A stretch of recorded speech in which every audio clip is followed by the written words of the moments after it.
There's so many of us today. What? I'm not used to this anymore. It seems like something special is happening today. Like Almost like a finale. Right. possibly. Oh, Maybe. Welcome to the Cup, the Currently Unnamed Podcast, where the tea is piping hot and we're always ready to spill. I'm Logan Murphy, just a gay, here with a lot of caffeine as always. That's just what I do. and hello. I am Lana, your resident diva, here to give the tea, spill the tea, and drink the tea. And right now, today, I'm just drinking water. You know, dehydrate yourself. Drink some water, people. Soda and juice is always the best way to go. Drink some water. Hi, Yeah. I'm your guest joining today, Ashley Keenan here to talk all things Survivor Australia, talk about all things strategy, all things messy, all things everything. Today I've got my cat dinosaur cup and I'm not drinking anything. I actually decided to put some cereal in it so I didn't have to like pour out of the box, but we're eating some cereal. Yes. I love it, Ashley. It's Derrick. I'm back to talk about the finale of Australian Survivor. It's been a great season, and I've enjoyed, hearing and listening to Americans and Canadians and just people outside of Australia watching this season. And so I'm super excited to be here, talk about it, and I'm enjoying a bit of my Kenyan tea. There's not much left here, but I'm having breakfast at 1:30, and that's completely fine. To each their own. And let's just get to it. I did that today at 12:30, so I understand. I have about that time too. So yeah. Right. Okay, good. It's perfectly fine. So yeah, we are talking Survivor Australia. We're talking finale. We're talking the episode before the finale. We're gonna jump right into because I feel like we got a lot to say, and a lot happened these last 2 weeks of Survivor. Well, last two, I guess, episodes of Survivor Australia. And so let's start with episode 23. 23. That's what it is. It started out, Chrissy is celebrating her win, the top 5 finish. And okay, first of all, before we jump into that, let's go back one episode to with the tribal council where Mark finally decides to unleash his idol. We talked about that last time we talked. And he unleashed his second idol, the ghost of Jesse's idol, just so he can get out Jordy, blah, blah, and whatever. And he got no votes. None whatsoever. Didn't even need to use it. Could have saved himself and get to the final 4 on his whatever. But he did it. So they're talking about that at camp. And Mark is like, you do what you got to do. He knows he screwed that up. I'm like, Mark, bruh, come on.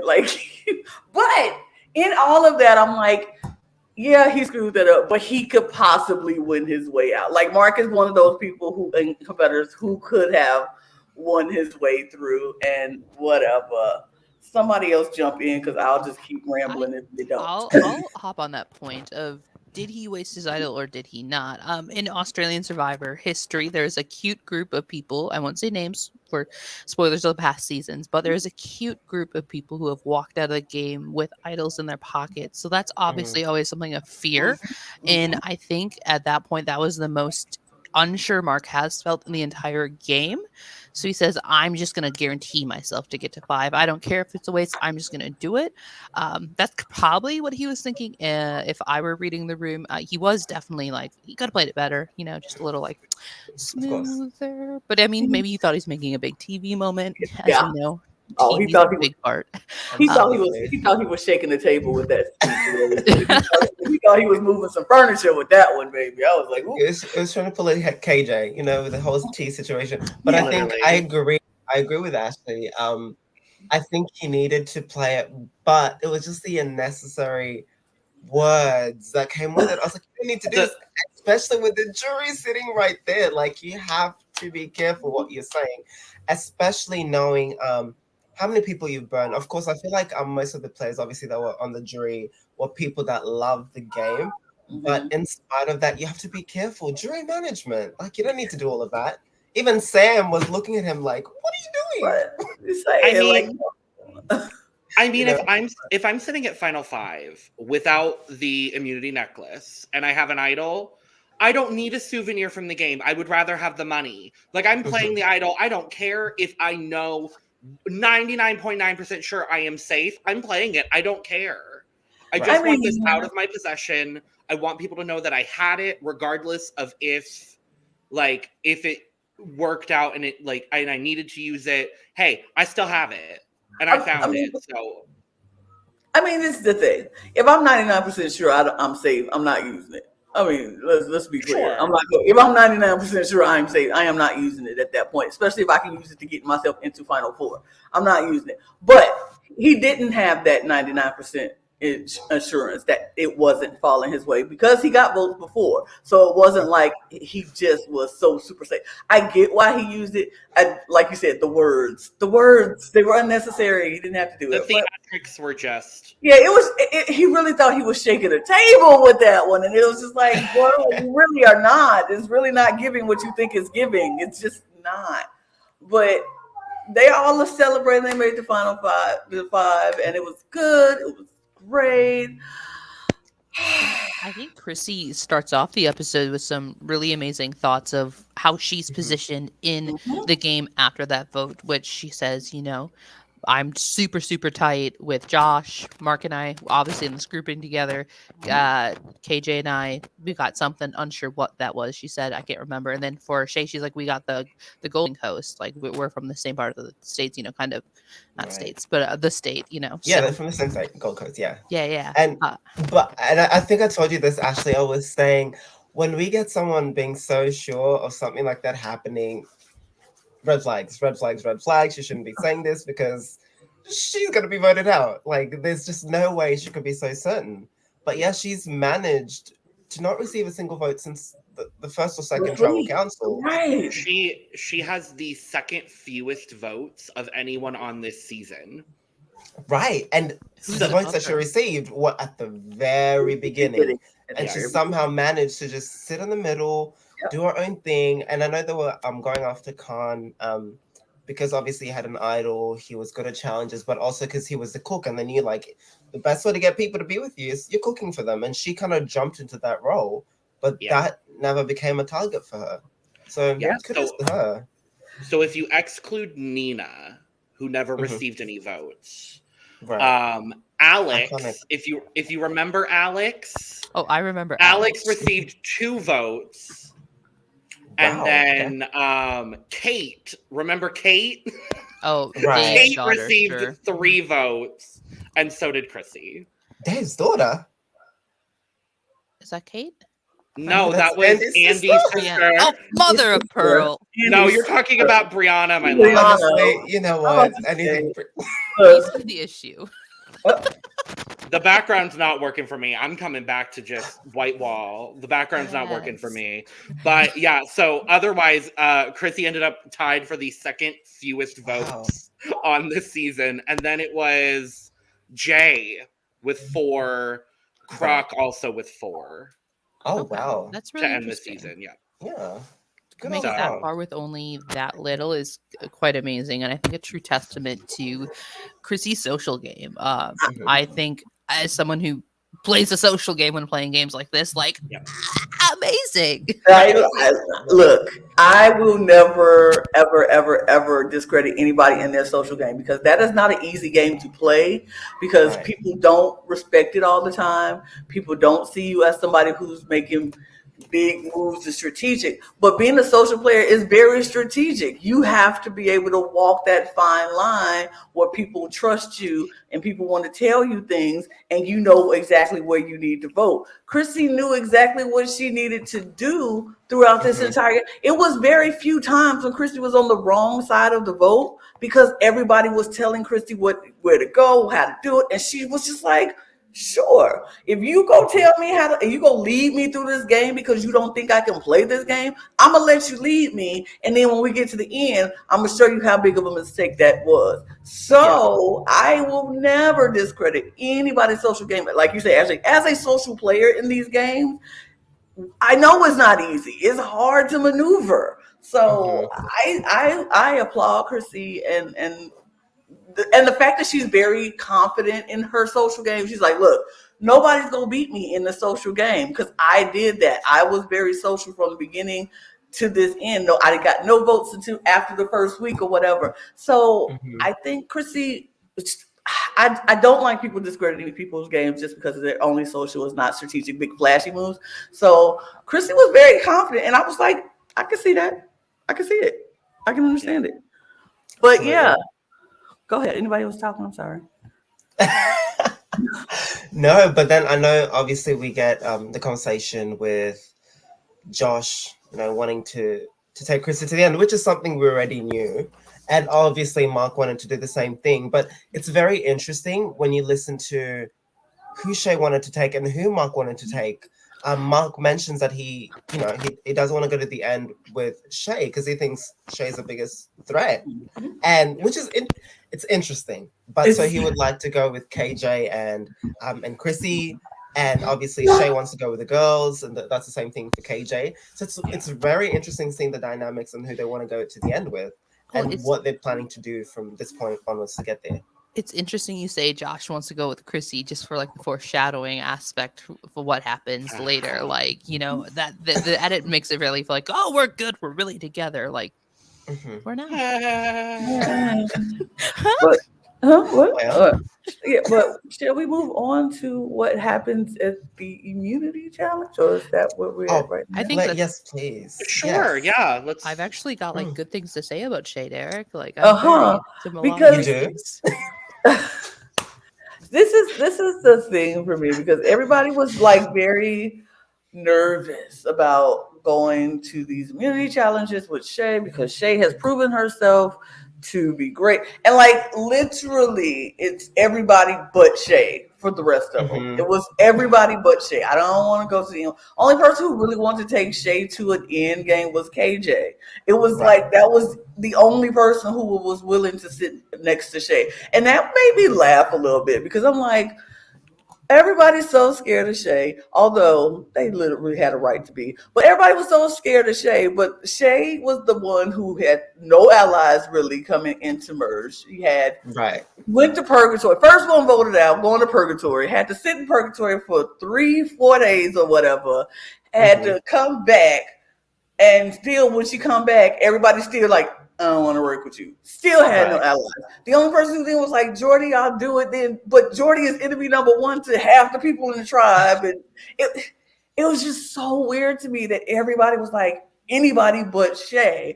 And I'm like, y'all scared of the girl who literally had nobody this entire game. And oh, sorry, Ashley. No, you go. I was just going to say, and you're not afraid of the man who's played this game twice now, who had his duo in the game until the final 7, and had 2 idols. You're not scared of that? Sure. But you're scared of Shay, who does yoga and who knows her body very well. Like, I'm sorry.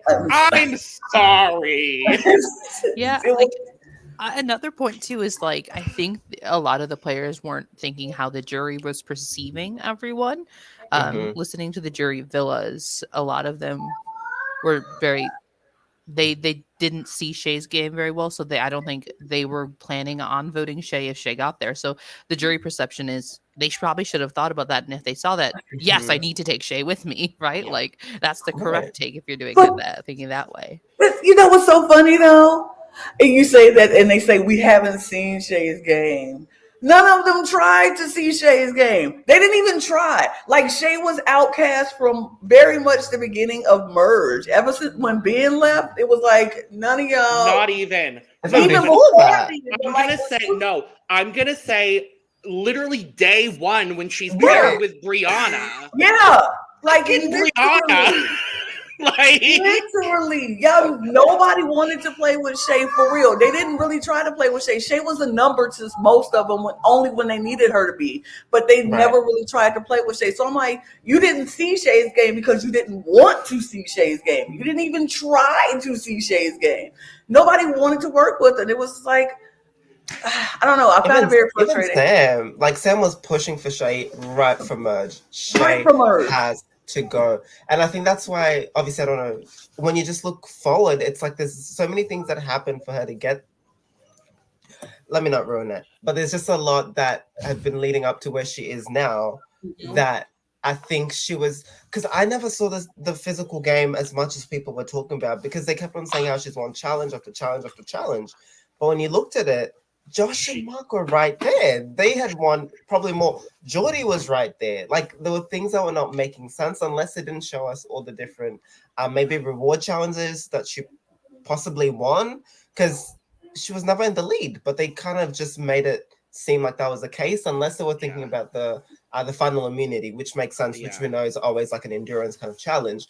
But there was just so many things that she kept on being paired to, or being I guess just targeted for things that didn't exist. And I did say this previously, but I think what Sandra said during her elimination had a huge effect on everyone's mentality going to the end game, because she said as long as the underdogs get together, it's over for you guys. And that's why I think maybe a part of it on why Mark and even with Josh, all the big boys, essentially, I think I'd pair Sam in there. I think I'd even put Chrissy sorta, but I think they had that mentality that as long as one of us makes it to the end, one of us has to win, because we have to make sure that Sandra wasn't right. And I wouldn't put obviously all that blame on Sandra, but I think they probably had that mentality going to the end because they didn't want an underdog to win, but also an underdog that had an incredible game, you know, strategically, physically, socially. Like I wonder what the case would have been. Yeah. We'll talk more when we get to Final Tribal, but I think honestly, with any other jury makeup, I think the vote would have gone differently. And I'll say, yeah, go ahead. That's the fun about in individual seasons of Survivor, like just how different they could happen with a completely different theme, cast, or anything that way, which is fun. So like, we'll break it down then. Though I'm really excited to hear about it.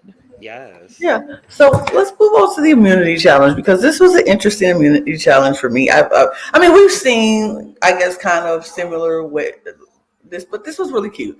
They had to start, and drop a ball, going down all these different chutes. And then they had to run down, catch the ball, make sure it does not fall, and jump and fall and break their little glass or whatever.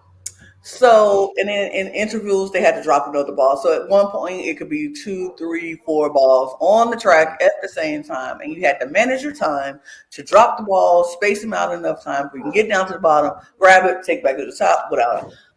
It was an interesting challenge. I would have completely lost that challenge as soon as that second ball hit the track, because baby, no, my hand-eye coordination is not that good. But because we've seen this challenge before on a smaller scale. It's typically just like a Rube Goldberg sort of situation, but you're not like physically moving your entire body. You're only really moving like your hands for the most part, or even at some points one hand. In a season that people are watching currently, it does happen at one point in Australian. I remember it, yes. Yeah, so there is reference. Someone will see it shortly. I don't want to spoil anything, but yeah, so this one is cranked up though compared to that one. Like they're going up and it's bigger and it's like the timing is wild. my initial thought was, oh, I don't remember what season of US Survivor it was. I know Winners at War has it as well, because I remember I love that specific episode. But as you've said, it's just the smaller version of it. They've done it countless times before. I just don't. Yeah, we've seen that sort of thing, but it's just like this was so much bigger and so much like you said, the running up and down the stairs, and that was a lot of physical, and then trying to time it right. So, go ahead. There was two things that stood out. I don't know if you're going to mention this. The first thing that stood out for me was Josh and Chrissy were not hiding that they were helping each other for the second challenge in a row. For the second time in a row. Which is so interesting. What? Okay. I get it. Like, at this point, everybody knows who is with who at this point, who's working with who. It's no hiding. It's only 5 of them. So it's really no point in being like, oh, I'm just going to be coy about it. I am help. No, they were literally like, okay, we're going to go at the same time. 1, 2, 3, go. Literally. It was, I don't know. It's interesting. But I'm shocked that they did it 2 times in a row. Like the last challenge where Chrissy literally was like, I'm not working on my puzzle. I'm going to help you. And was looking at other people's puzzles. I'm like, girl, if you could tell him exactly where to put this pieces, why couldn't you put your pieces? But okay, that's fine. You do what you do. I was like, if you have that much spatial awareness, then why are you not doing your own puzzle? Like, it's anyway. Fine. Anyway, but so they were helping each other out, and they were going. Everybody was moving. It looked good for Mark. Mark was doing really good at one point. Shay was killing it. Josh, they all had a good rhythm at the beginning. It was like, I think sold it for Shay was visibly counting out loud and like using that strategic planning of, okay, if I go this, it takes me this many strides to get there to here. I need to drop it here. I think that's what set Shay apart. Was the thinking that way. Like, then we got to hear it as an audience. I love that she verbalized it. It was nice to see. KJ was the first person to lose a ball and went through the glass. It just slipped. And what's really funny is her husband is a cricket player in Australia. And, that would be such a huge thing for her. So she was like, when they were watching the episode, girl, he was not happy. He was not happy. On his birthday, too? Oh, not as slipping on. Oh. 2 strikes, KJ. 2 strikes, KJ. Don't do nothing else. You might lose them. Oh my goodness, that's horrible. Then after that, we see Josh. It was Josh who just put the balls too close together. They were literally like right behind each other. There was no way he could, and he knew it the second he dropped it. He was just like, I'm not doing it. It's not working for me. And then he's out helping Chrissy still, and Chrissy does the same thing.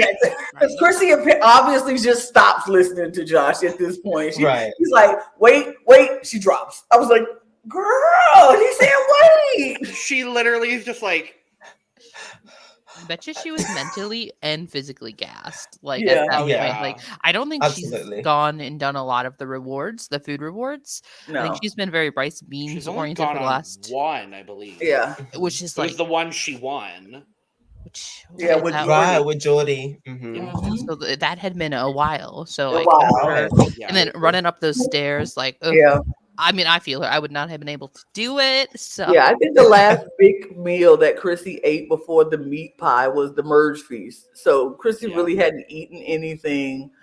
And then she had that one meat pie at the auction. Like, come on, that ain't filling nobody up. Ooh, they ate for 30-something days. So, she's probably gassed. So she wasn't listening. So she just dropped it, and then she went out. So it came down to Mark and Shay, and Mark was they were both in it. They were in it. They was doing it, and all of a sudden, Mark get down to that end, and that ball just go whip right past his thing, and it hits the ground. And Jonathan's like, you're out. And Shay is the winner of the immunity challenge. So Shay is safe. As she should be. Shay is safe. 1 in 4 chance of making it to the end. Jonathan's like, one of y'all going home. Won't be Shay. Wait, someone's going home? But it won't be Shay. My question is how do they not have a different plan other than Shay within that grouping? Like they have to. Why was that their only plan? That was their only plan. Like literally, sense. I'm like none And of even it. she quit. Yeah, she was like, I have to win. It's Yeah. like it's so Like, I'm crazy. sorry I won. They're mad that I won. And I'm like, how, like, are they not trying to think in the instance that she wins?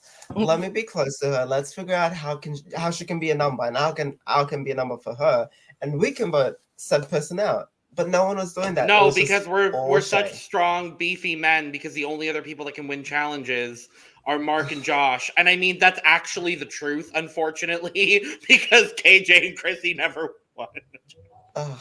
It's Spoilers just so for the messy. final four, But but it doesn't matter. But Yeah. they just so Shay's so they go back to camp. Now they got to figure out a new plan. But we all know what the plan is going to follow them because that was the all right. Well, that was the choice. He's the final. That was oh my the god, choice. final three! Oh, Yay! Don't tell Derek when he comes back. Look, oh wait, he's back. We were celebrating our final three. I cannot tell you what happened. Good. Really. Good. I don't know what I clicked. We were like, oh, we're celebrating our final three. And Yes! But- Anyway, sorry.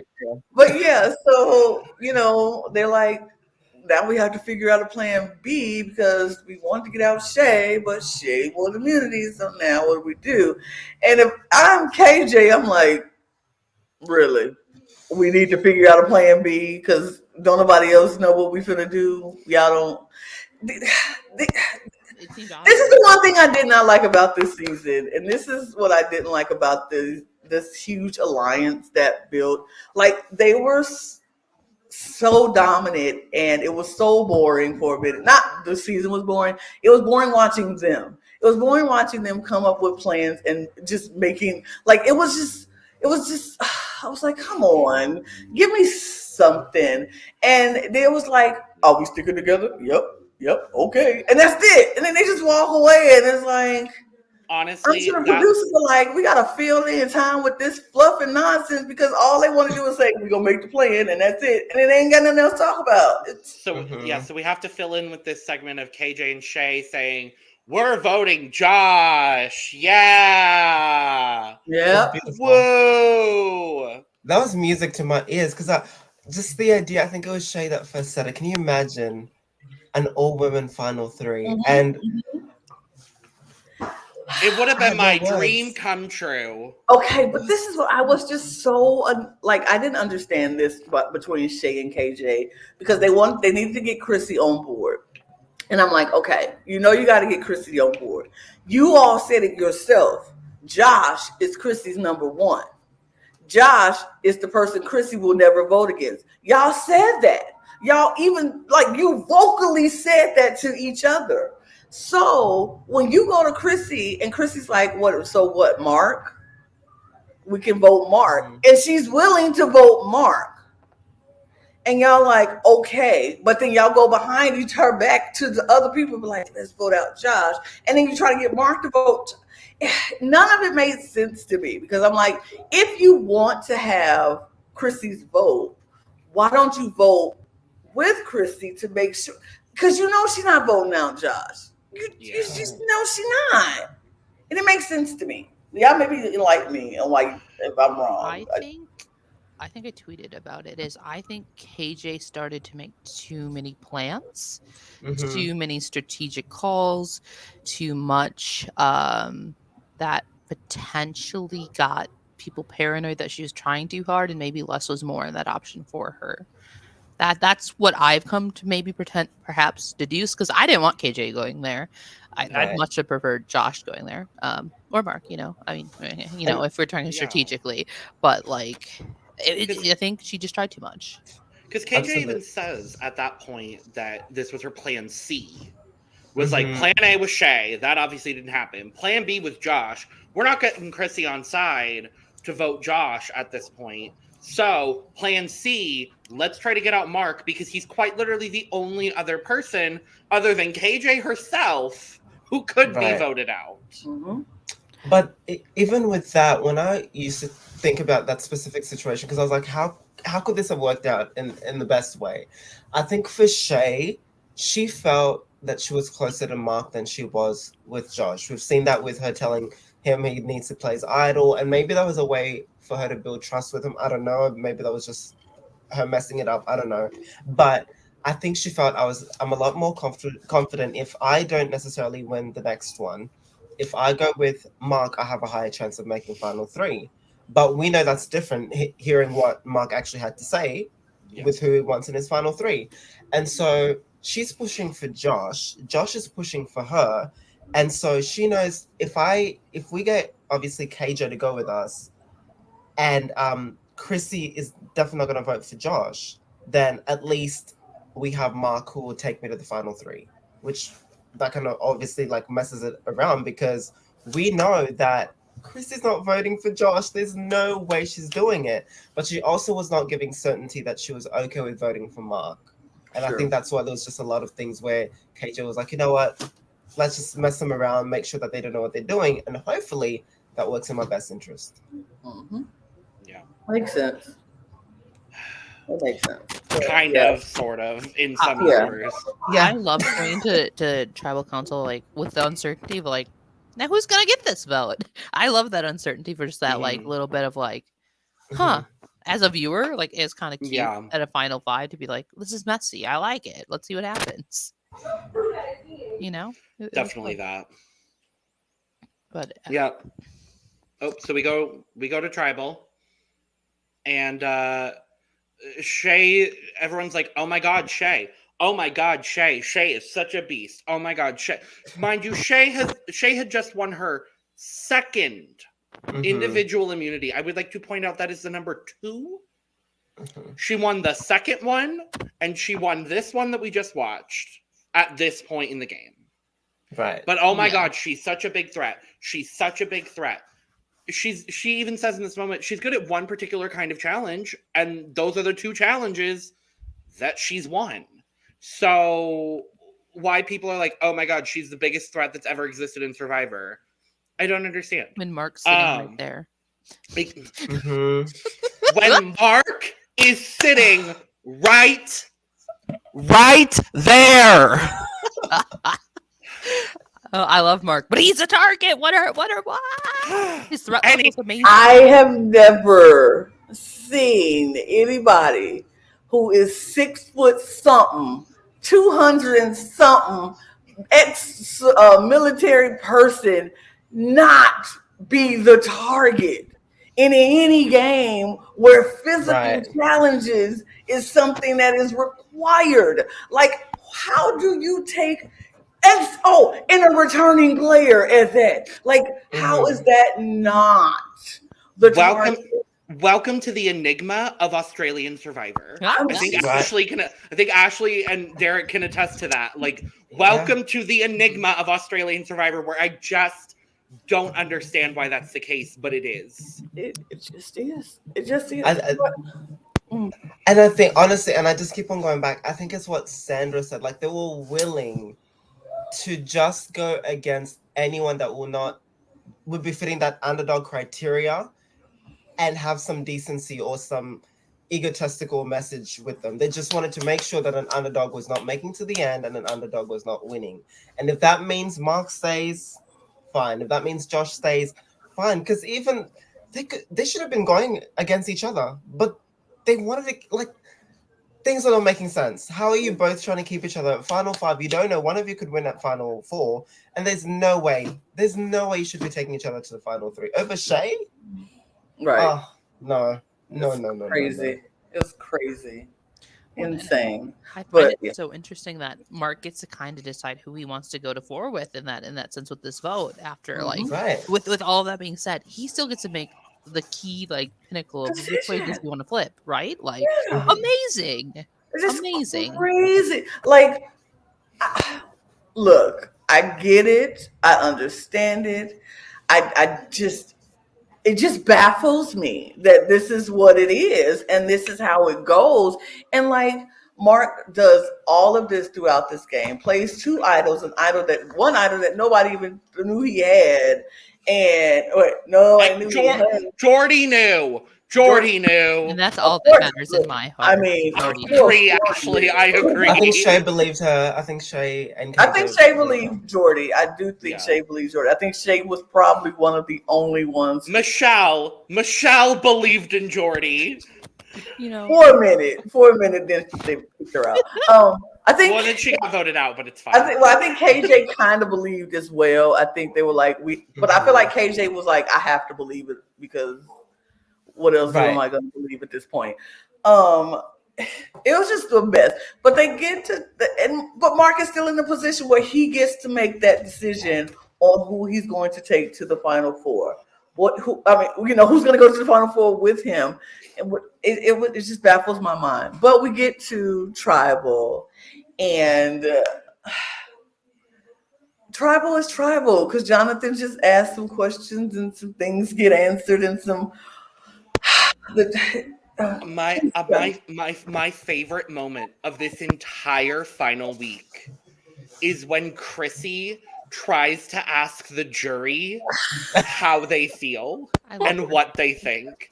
That is just I was so anti-Chrissy at the start of this season because I was like, this girl has no clue how to play this game. I don't know. Is she gonna make it? And at this point, I'm like, God, I love her. Just the comic relief I needed on this season that otherwise is gonna rank mid-tier for me. I'm gonna be honest. But like, Chrissy just is such a gem. I need them to do another returner season here in a few years. Bring that woman back because I need more Chrissy in my life. I picked Chrissy last in my draft and no one else wanted her, and that was the best steal of my draft I've had all season, I will say. So like Chrissy is she said she was a fish out of water at one point, which I think still shows slightly of her like greenness to Survivor, but she adapted so well with that. Like, I don't know, like, but I love that she's like, you want to tell me? I'm like, well, if we could do that, it would be a different game. If we could do that, Sam still would have been influencing tribal council to this day. I literally love Christy from the first episode all the way into the end. I was like, it's something about her. It was something refreshing about somebody coming into this game, not knowing really how to play this game and figuring it out on the fly. And as somebody who has never watched Survivor Australia, it was refreshing for me to see her go through this journey because it's like her, I was going through the same thing. I've never watched this before, didn't know what to expect, had to just jump in there and watch it and enjoy it. And she just had to jump into this game, figure it out, and enjoy it. And I loved it. And it was so refreshing to me. All the mistakes she was made, I loved the purgatory trying to figure out how to say that. All the little isms that Chrissy did, her mistake.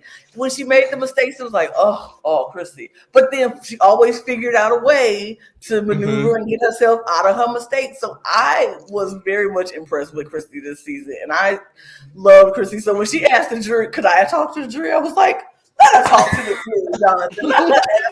Let her talk to them. Come on. Let her do it. But it was, I laughed so much at that. I was like, I wish we could do that because you could just see the eagerness that she had. She was like, can I just ask one question? Just one. And there's something you said that I think was really important from this season is the fact that anyone that came with a loved one that was not as much of a fan, most of them ended up doing better than the ones that actually were the fans. We saw it obviously with Mel, Michelle. Dave. We obviously saw it with Dave. We saw it with even Shay. I'm pretty sure Ben was the fan. We saw it obviously with Jesse and Jordy. I think Jesse was a bigger fan of Jordy. We saw how Jordy went. But I also will mention now from that specific one, Jesse honestly thought Jordy was the best person for people to take to the final because he didn't think that Jordy was playing a good game. So that's another thing that we can even consider with the jury because he was saying, I think at 5 that, or before 5, or when they get to 5, that would have been the best time to get rid of Jordy because no one would be losing against him because no one would be voting for him, which was really funny to hear because it was different for us. I honestly, I kind of agree with that. I feel like Jordy would have been in a very similar situation to someone that we'll talk about at the final Right. tribal. Okay. We're not there yet, but y'all know who I'm referring to. But I Right. feel like Okay. he would have been in a very similar position to that person. Mhm. But that's just how I perceive it to be. But this tribal was just a whole lot of everything and nothing. Right. They're still talking. Oh my God, Shay, biggest threat in the world. Shay, biggest threat to ever exist across all countries that have ever done Survivor. Oh Wait. my God. I need to ask you how you're voting this round, though. Is it with your heart or is it with your head? That's I'm voting with my gut. question. I'm going with my gut. Girl. It's like not an option, but okay. In the words of good old Miss Taja Malik, I'm voting with my coochie. Right. In this moment, I'm voting with my coochie. I don't know about y'all, but I was so tired of hearing about the head and heart argument. Every week was I voted with my head or my heart. Always vote with your head in this game. It's just like, wow, I don't have a heart to any of you. I didn't know you before I got here, so I don't have to worry about you when I leave here. I didn't come here to be your best friend. I came here to win some money. So I'm always voting with my head, never my heart. Because my heart will get me in trouble every time. I think the next episode we can talk a lot more about like the motivations with how your heart can motivate you. We can talk about the next episode though, like because that's the whole theme for next episode. Yes, but go ahead, Derek. Oh no, I was just gonna mention when with the vote count, or if we are heading that's where I was headed. Yep. Okay, you can set the stage. Okay, cool. So we go to vote, and it's a tie. 2-1 because Chrissy flipped on Mark. Chrissy said she was doing Mark. Chrissy said she was doing Mark. That's what I was like, ooh. She couldn't vote for the girls. She couldn't vote for Josh, and she's definitely not voting herself. I would have loved if she had voted for Mark. That's what I'm like, Chrissy. I was like, that's why I didn't understand why KJ and Shay just didn't vote for Mark, because Chrissy was open to. This is my thing. We know for a fact she's not voting for Josh. She said she was open to vote for Mark. So I would have taken that risk and just put down Mark's name at that point to see if it's gonna happen. But I feel like Shay was so much on the Josh train, like Josh had to go in Shay's eyes. She was just like, it's Josh. And like you said, she felt closer to Mark. And I get that. But like at this point, you need one of them boys to go. And you don't want your girl to go. You just need to vote for one of them boys. And the one that the girl is saying, I'm open to vote for, just go that wild. It just seems only one of them would have needed to vote for him, though. That's the wild thing. Because it would have forced the same tie in an opposite scenario. And Mark would have gone in the tie. Agreed. I think that was their biggest mistake, was not splitting. I don't know why they decided, let's vote together. If you're not sure that Chrissy's doing it, there's no other way that this is going to work out where it's going to be a 3-2. So why not separate? Why not? But that made a huge difference. I think that is the flaw in both Shay and KJ's game. They don't think they like strategically thinking about the votes or whatever. I thought KJ would think about that because KJ had all these different scenarios going through her mind and whatever. Plan A, plan C, plan B, whatever. That's the issue. That's the issue. But I'm like, if you're going to think of all these plans and have all these plans, you need to have every situation, every scenario planned out. Like, so if we do this is going to happen. If I do this might happen. And I think as somebody, like, I don't think KJ or Shay were very strategically thinking about these votes. They were just like, we just need to vote together to get the person out. But I'm like, strategy-wise, you're not thinking because you don't know where Chrissy's going to go. She says she's open, but you just have to think about every scenario from A to Z. If you're thinking about all of it, you just have to sit there and map it out. And they weren't needed to be last in her ear. I fear if that's the last name Chrissy would have heard, you know, she would have probably went for it. Is kind of, in Mm-hmm. some ways, maybe had Mark tried. I don't And know. maybe that was their thing. Maybe they thought that it would get back to Chrissy that they're going for Josh, so they Mm-hmm. were willing to put 2 votes on him. So then, Mm-hmm. if she joins in with him, for example, and go after one of the girls, that Mm-hmm. Mark would be like the decider. That's what I Mm-hmm. was thinking. But at the same time, I think it's just very fitting. We've had this narrative of Josh voting for KJ randomly this whole season, and All the it's a tie time. between them. It's a tie between them. So sick. So And then yeah. Yeah, because the revote happens, and Chrissy's like, "You should." People are flipping on me, and they didn't tell me. And I'm like, "Well, you didn't. You weren't very open with them either, Chrissy. But right, okay." So but it wasn't really a flip. It was just them making up their mind, and you deciding the other way. absolutely. But But yeah, I so think. Oh, sorry, go on. no, you had. I know, I was just gonna say, I think this is what kind of set up for me personally, because we never had a moment where we thought, okay, Chrissy's kind of gonna lose this game, because we started just seeing how Chrissy is just, flourishing. She's kind of like going into the elements and everything. But I think this specific episode, especially with how it started, and it was setting up for how she's definitely making it to the final 3, and then kind of questioning that. I think by the end of it, we saw what the things that she does that kind of ruins it for her. The last week we saw Shay with everything that she did, and this was Mhm. Chrissy's week to kind of see this is the moment for her. Because had she not, because now she screwed Josh, now she screwed Mark, and there's are 2 people that she's going back to camp with, and they're going to be looking at you very shifty because you were willing to turn on both of them. So now she has to focus on that, and she's got the girls that she's gone against, and they've gone against her, and I guess just Shay, and it puts her in a very awkward situation, regardless of the end game of the game. Mm-hmm. Yeah. Very So- true. So yeah, we lose KJ. Unfortunately, KJ is the 9th member of our jury, and yeah. So the final 4 is set up where it is Josh, Shay, Mark, and Kirsty. And yeah, I don't know. I'm like, it just seems right. Like y'all said, KJ just seems like a 5th place person. I don't know why, but there it was. There she has it. KJ's 5th place. Yeah, it was either her or Josh. Going into that week, I'm like, it's either Josh or her going here. That was my Right. prediction. So. Yeah. Yeah. I So- wanted to see a final 3 of all women, but that That would have been beautiful. that would have been Ah. great, but no. Well, no. It was So not we- very- Everything, unfortunately. Yeah, we move. Because we still have episode 24 to talk about the actual finale. This is where everything comes to a head. We all have everything we need to see. All the questions will be answered in this episode. I'm very dramatic. Y'all like that? Okay. Yeah.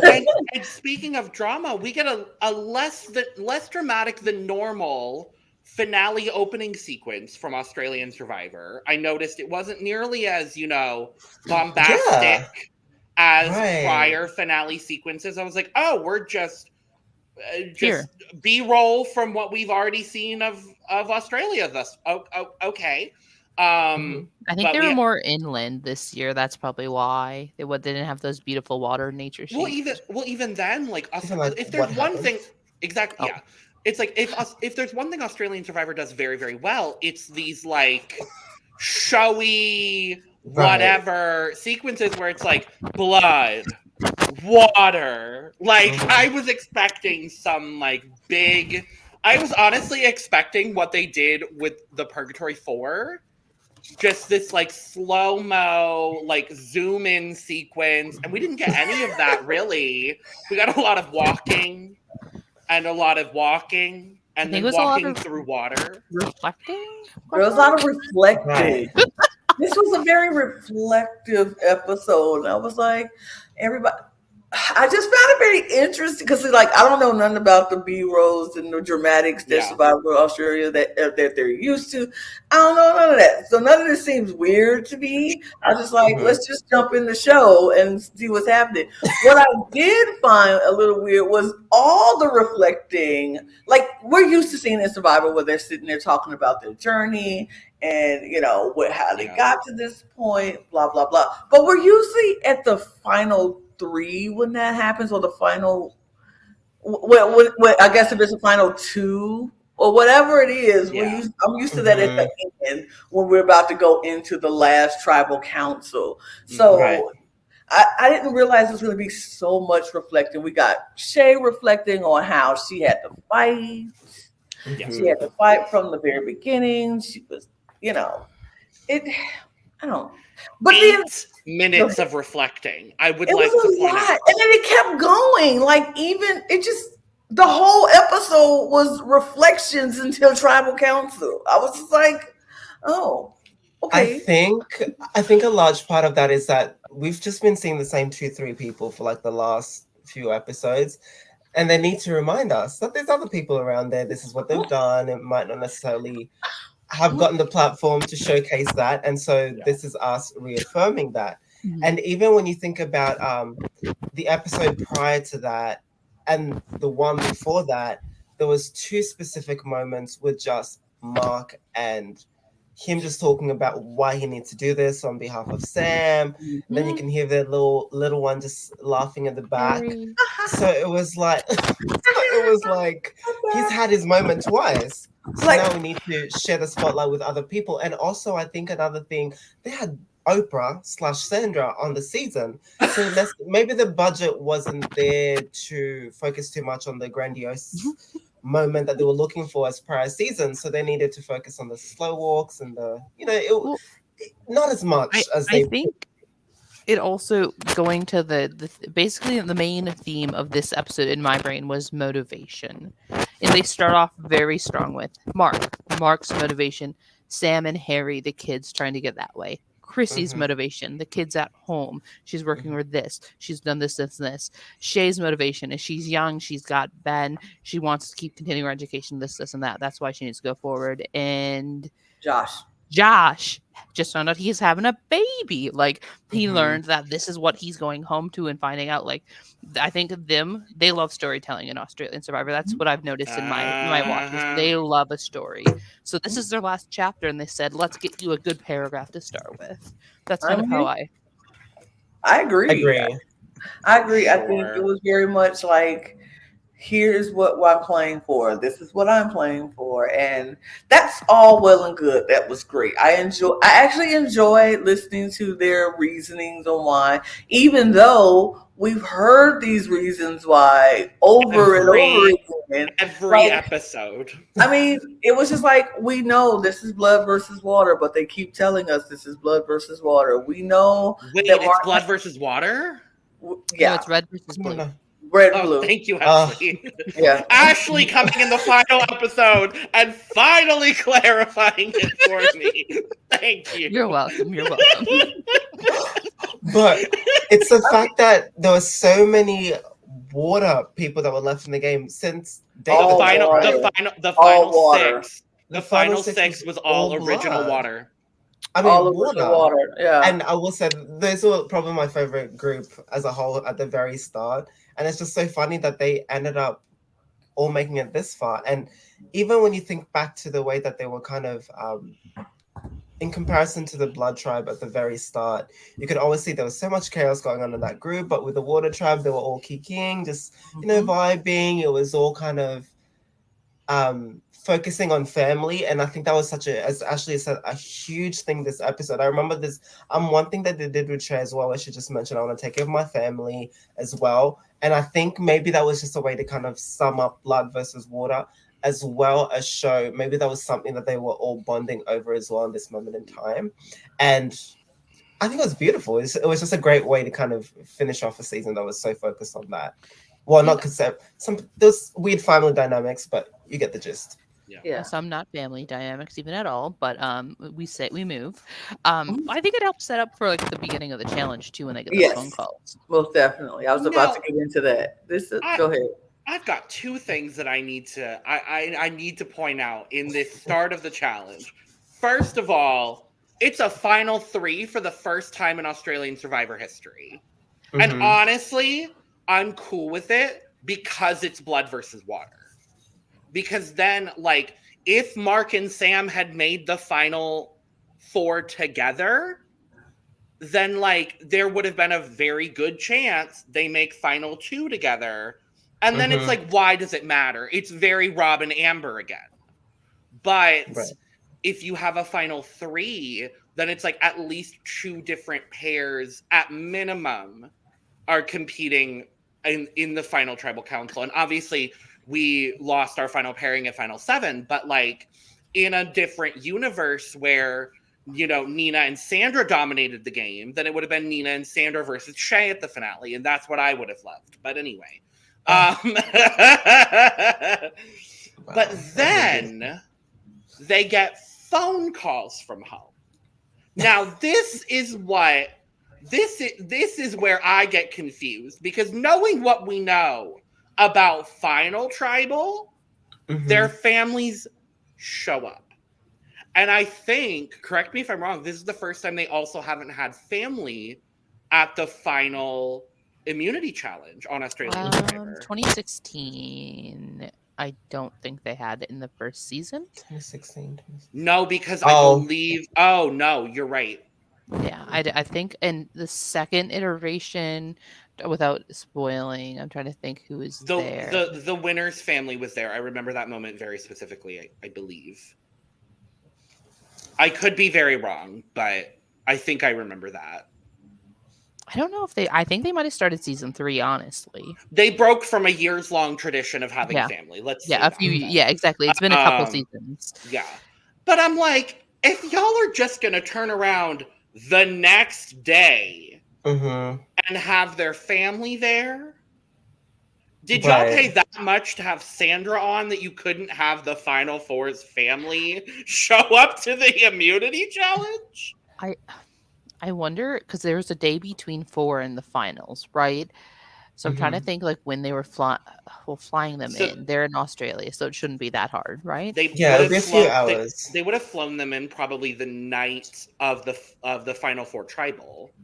That's probably what happened then. Then why not fly them in the night of the Final 5 Tribal? Because they have to fly in COVID. KJ's But sister. I also think when you look, for example, at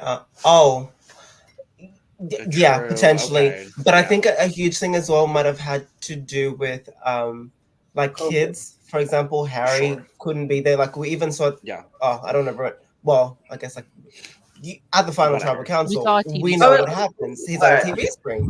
But I think if you're a lot older, they were willing to obviously have you show up and kind of do your own thing. And I think that might have been one of the intentions of having the phone calls. But it was very anticlimactic, because I was waiting for people to turn up, and then it still got me. It still got me. It did what it needed to do, and it did what needed to be done for the players. I think, like, for as a viewer, I think it kind of flopped. Yes, 100%.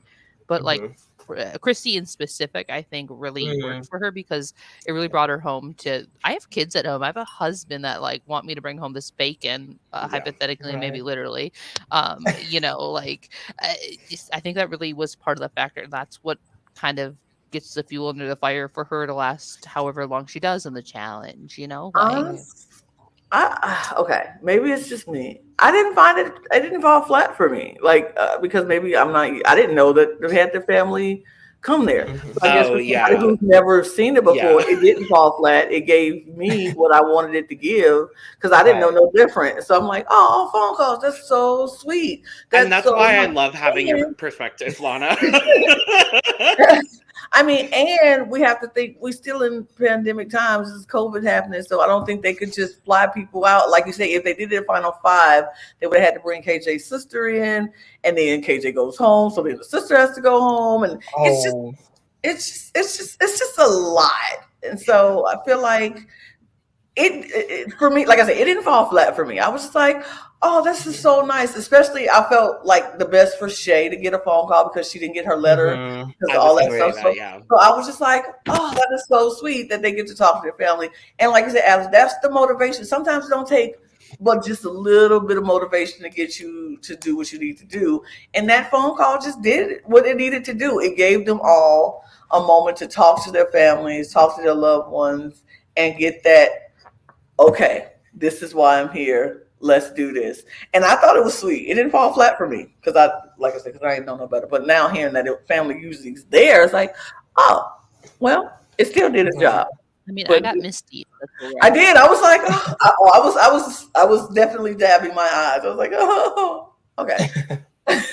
But then It wasn't bad. It wasn't bad, but I can see why it's not the best for those who are used to watching it.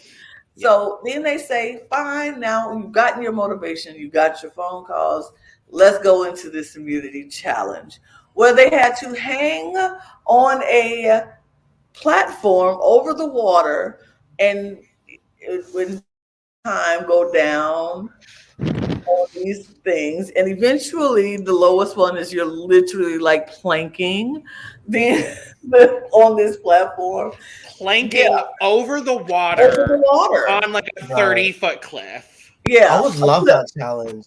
I would love. I would have failed the second I got up there. It's like I have no upper body strength. It's like, ow! Okay. Congratulations, I think the idea Derek, of you are it- the winner of the Final Four immunity challenge. I think I love Yes. the idea of it, but I don't know. Yeah, Actually, you know what? I would give it a go. I I would go too. I for just it. wouldn't do well. I would give it a go, but I'm like, I can see myself 5 minutes in, like, oh, my back, oh, my shoulders, oh, my knees. I wouldn't want to know fall what? though. I hate falling. So like I don't that's the mind idea the- that scares me. I'm like, I don't want to do it. Can I just walk backwards? I would have been please? like, Jonathan, help me. I'm not falling in this water. I don't care. I don't mind. No. See, I would have jumped because, like, heights is not my thing. I would just feel right. I would just be like, all right, y'all, woo. Heights over water is my biggest fear, so absolutely not. Oh, I'm a swimmer. I love swimming. I love water. I love swimming. I just hate falling. Oh, Nope, Yeah, no. absolutely not. Lana, we need to have a talk after this episode. But Oh, I do. Look, I do swim. I do like water. The myths are not all true. Stereotypes can be. well, Because I love swimming. Yes, I do. interesting. Okay. I have two questions or two thoughts going into the Uh-huh. challenge. My first thought is, do you think it favors the shorter, more agile, or do you think the taller? Because going in initially, I'm like, I don't feel like it felt like it was too high of a reach for a shorter statue to do well. I even remember texting in our Zoom chat about it. What do you think? Going in thinking, who did you think had the best chance of winning? Shay. Okay. Yeah, I I think thought- it had a lot. Go on. I think I felt like the smaller person didn't have that much weight to hold on to. As long as they could reach the pegs to hold on to, I think that would be they would find. But I feel like the person who's bigger will have so much more body mass to hold Yep. on to, and then the pain will become more frequent for them than somebody who's smaller, who sure they're in pain, but I don't think it'll be as much. Me personally, I don't know. Yeah, no, I was gonna say I think for me, I don't think it's necessarily who is like taller or shorter. It's more, or even if you're tall, as long as you had the body mass, I think would have made the difference in your upper body strength for me personally. So I think it was just Shay fit that criteria a lot more than the 3 other people that were next to her. Mm-hmm. I treated this like or I equated this to like a Big Brother wall comp, because it's very much so the same sort of people that succeed in a Big Brother wall comp that would succeed in this challenge. The smaller, the shorter, the people who have a better like sense of their center of gravity. Those are the people that are going to do well in a Big Brother wall comp, and those are the kind of people that are going to do well in this final challenge. Yeah. So, but I will say this though, I was very impressed by all of them, honestly, and Chrissy especially, because as the auntie of the group and the older one, who never won challenges, but Chrissy hung on this thing for an hour and a half. Yeah. I was like, what? What? Because Impressive. it's very impressive, especially because right out the gate, Chris was like, Out the gate, she was like, "Oh, everything hurts, my knees." I'm like, I was "Girl." like, not 5 minutes into the challenge, you was just like, I was like, I wanted exciting. Chrissy. Look, I was like, for me as a viewer, I was like, Chrissy, please drop so I don't have to hear you moaning and groaning no more. It was just it became a bit much, but I don't know. I just felt bad. I felt bad because she was moaning and groaning like like 5 minutes in, and then lasts an hour and a half. So I'm like, Chrissy, were you doing that on purpose, girl? Okay. I mean, it could be a tactic if someone can't stand hearing noises and like sounds that might bother them and they lose concentration. True. She was That's just how much she missing her feels. husband, especially after the phone call. Maybe Oh, she's feeling some type girl. of way. Right. Girl. Maybe that might have been a thing, maybe. But I'm like, okay, if that's your thing, go ahead, girl. Make it. It ain't work, but whatever. It's fine. Right. So she lasts an hour and a half before My she decides my that she can question with her, do you think she would have been out sooner had they specified the rules that you had to have two Both hands hands, rather yes. than the swimming backstroke kind of style Absolutely. that they Yeah, were doing? absolutely. Because Mhm. I was waiting for them to say at one point you can no longer switch hands. I thought that was going to happen, but it never happened. They just Yeah. let them just do it. They Because did it to hour 4. That's why. Probably. Mhm. There's been long challenges Yeah. against the dark. They're like, one hand, let's go. Mhm. Well, So they might have got I it. was Look it gonna up. say the first modern season of Australian Survivor, they lasted what, Mhm. 7 hours? It was a Mm. long Yeah, No, time. they Close weren't to as that. long as season 4's. They Oh, were 6 season hours and 4's was the 14. yeah. Yeah. Yeah. Season 4. The one you're season watching. 4. Oh, Yep, Contender 2. I'll find out in a minute. Yeah, very that. Yep. Absolutely. Yeah, so Christy was hour and a half, and then all of a sudden, Josh drops. He's like, I can't do it. I can't do it no more. It's so Josh is out. And so Chrissy and Josh are actively rooting for Mark at this point because they're like, let's go, Mark. Come on, Mark. And I was like, wow. Shay, and I'm like, I don't understand. Do they not realize that is also motivation for Shay? Because nobody's rooting for me. It's like, okay, well, let me prove all of you wrong. And Mhm.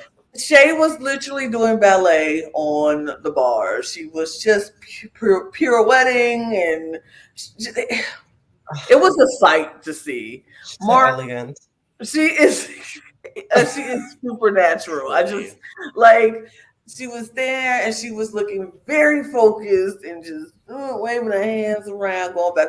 Mark is grunting, he's moving, you just knew it. The writing just got on the wall. Like as soon as Josh was out, I was like, oh, Shay won this thing because Mark was he was barely holding on himself. He looked at Josh like, really, you finna drop? Like what? Hold on, I'm trying. But yeah, eventually Mark drops. Final immunity winner is Shay. Yay! So Shay is going she- to final 3. Period. yes, she tied for the most immunity wins on this season. She tied Josh with 3 each, and then Jordy and Mark each had 2. Wow. And then I think Jesse had 1, Jordan had 1. But nobody saw Shay's game. They were good. Mhm. Interesting. But okay. So yeah.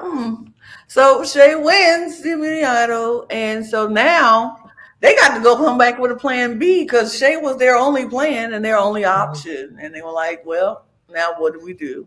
So we get back to camp, and Josh is like, "Mark, you want to go talk?" And he's like, "I got a master plan. How we can both stay in this game. Let's work this out. We go vote for Chrissy, but we're gonna vote for Chrissy."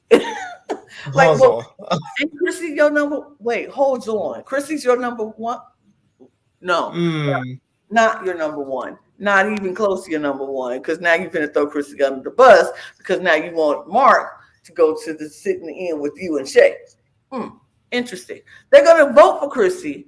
They're gonna tell Chrissy they voting for each other because nobody wants to vote for her, and then Shay will vote for one of them, and it's supposed to be all the kind of way, but it's supposed to be like 2-1-1. They're gonna try to split it up 2-1-1. That's the master plan coming from Josh, and Mark is like, "Yep, that makes sense. Let's go do it." Mark walks away and has no intention of listening to Josh. I Because mean, Josh is the last one on his kind of hit list that he wanted to get out of the game. Because this is what I don't understand from Josh, Mr. Strategic Genius that he thinks he is. Because he said that Where he's the strategic player. He's the best strategic player in the game. He did say where that. So this is what I don't understand from Josh. You just voted out this man's wife. Mm-hmm. Why do you think he just gonna forget about that and take you to final three with him when you just voted out his wife a couple tribals before? Ain't nobody forgetting about that. Yep. Just like you didn't forget about Sam throwing Jordan out to the Wolves. You ain't forget about that. That's why you voted for Sam. And she was gone. So you go sit here and tell Mark, I'm gonna make this master plan and we go follow along together so we can sit in the end together. Interesting. I think there's a lot of hypocrisy. And I think this is it's been a constant this season because even with that, when with Jordan's vote, it wasn't even Sam that really did anything. It was Dave, but it was Sam that got the blame. And then the next tribal council, when Sam goes, it's not Geordie or even Josh that gets the blame. It's Dave again. Like, this was just a constant thing to always blame the next. Somebody else. It was a lot. It was a lot. And I think that's just what continues to happen in this moment. And we see it with them having the wrong idea of who they think they should be taken to the end. But then again, and I think this is something we've spoken about, there just was never a great understanding of where the jury's mind might be. But because they were all game players, like, you'd think you'd know that they're going to appreciate game. But given, I guess, Sam and Mark's move, which again, I mean, it's an incredible move. But then I think that's why with the whole thing that Mark did with the obviously trash talking when Geordie was going home, too many J names. When Geordie was going home, it was unnecessary because it was complicating his own game on essentially getting votes. But if you've made this deal and you know you don't want an underdog to win, then why do you need to make sure that you take the other big gun to the end if you can get rid of them and ensure that you're the only big dog there and they're all going to vote for you? It was just people are not thinking clearly, I fear. And maybe it's the long days. I don't know. it's interesting. I don't know. I just find it crazy that Josh even considered going with Mark. Like, it should have been Mark, Chrissy were voting, or Mark, Chrissy, Josh were voting for Mark. Let's go talk to Shay. Right. Or worst comes worst, we go to Fire. Like, where was Mark's name? Was where? I was so ready for this. I'm like, it gotta be Fire. It gotta be Fire. I would love to see Josh and Mark go to Fire and see what happens. But like, Josh was so much like, nope. And I don't understand why he was even thinking that he wanted to go to the end with Mark. Because honestly, I feel like if you go to the end with Mark, the person who's in third might have a better chance to sneak in and win, because it's like you're splitting the votes between the two of you. Well, who else? And like, I don't know. It just like you said, Derrick, I want to be the only big dog left in the fight. I don't want to go to the end with somebody who we played this game side by side the entire time, where people can't distinguish your moves from my moves. Yep. I need to be in the end where people can totally see exactly what I did. And we know Josh is a good talker as well. So picture that final three with a Josh and a Mark and then a Shay, or Shay and Shay. Mark is going to talk a great game. Josh is going to talk a great game. So you split the jury in between, like, well, what do we do? Because both of them played so close together from day one. So I want to make sure I get all of the votes. I don't want a handful of votes. I want all of the votes. So I need you to go. Go ahead, Derrick. Oh, no, I was just going to say, I think that was why we could see the incredibility in Mark's game, because he said, I'm going to make everyone think that Josh is leading this whole thing throughout the whole season. And I think that's why when Shay's trying to get him out, you could even see during the challenge, she apologizes to Josh. She's like, hey, I'm so sorry I won this. I know y'all needed me to lose this so that you guys can go to the final 3. But she was so happy because this was her chance to get rid of Josh, not realizing that Marcus created this whole facade and this whole thing to make it look like that. And I think that's why I was beginning to see, I mean, it was there beforehand because it was shoved down our throats, but I was beginning to see the incredibility in Mark's game. And, you know, I think before we could kind of rely on things that Sam did and him being basically a continuance of that. But this was like one of his biggest moves in the game because we could see how he stayed away from these 2 votes. I don't know how. And, you know, it's sort of guaranteed himself being at least in the final 2, including who's going to be joining him now, because it's now Chrissy or Josh. Yeah. You know? Yeah. I think the other interesting thing to consider, and I think just adding on to why Mark would have targeted Josh and wanted to get him out specifically, is if you look at the way the jury is made up, if he's going to final 3 with Shay and Chrissy, he's the only person with a loved one, loved one to advocate in the final. Whereas if Josh was there, Jordan would have fought very, very hard for Josh to win, obviously. And we'll talk about Sam in the final tribal because she was a lot more neutral in like presence. We all knew she was voting Mark, but 100%. She was a lot more neutral in the way that she presented things than I expected her to be. So I agree.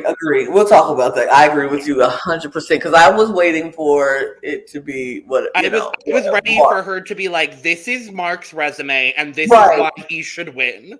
And I was very impressed with Sam at the end, but we'll get there. So, tribal. Yeah, go ahead, Ashley. I was just, I think all of you just said kind of just puts the highlight of, yes, the edit was boring as hell. It was obvious as hell, but like Mark was just doing such a good job from being so insulated and condensed that like they're like, how else can we make it spicy? I don't know, like pretend that he might get a vote. Okay, that's it. All right.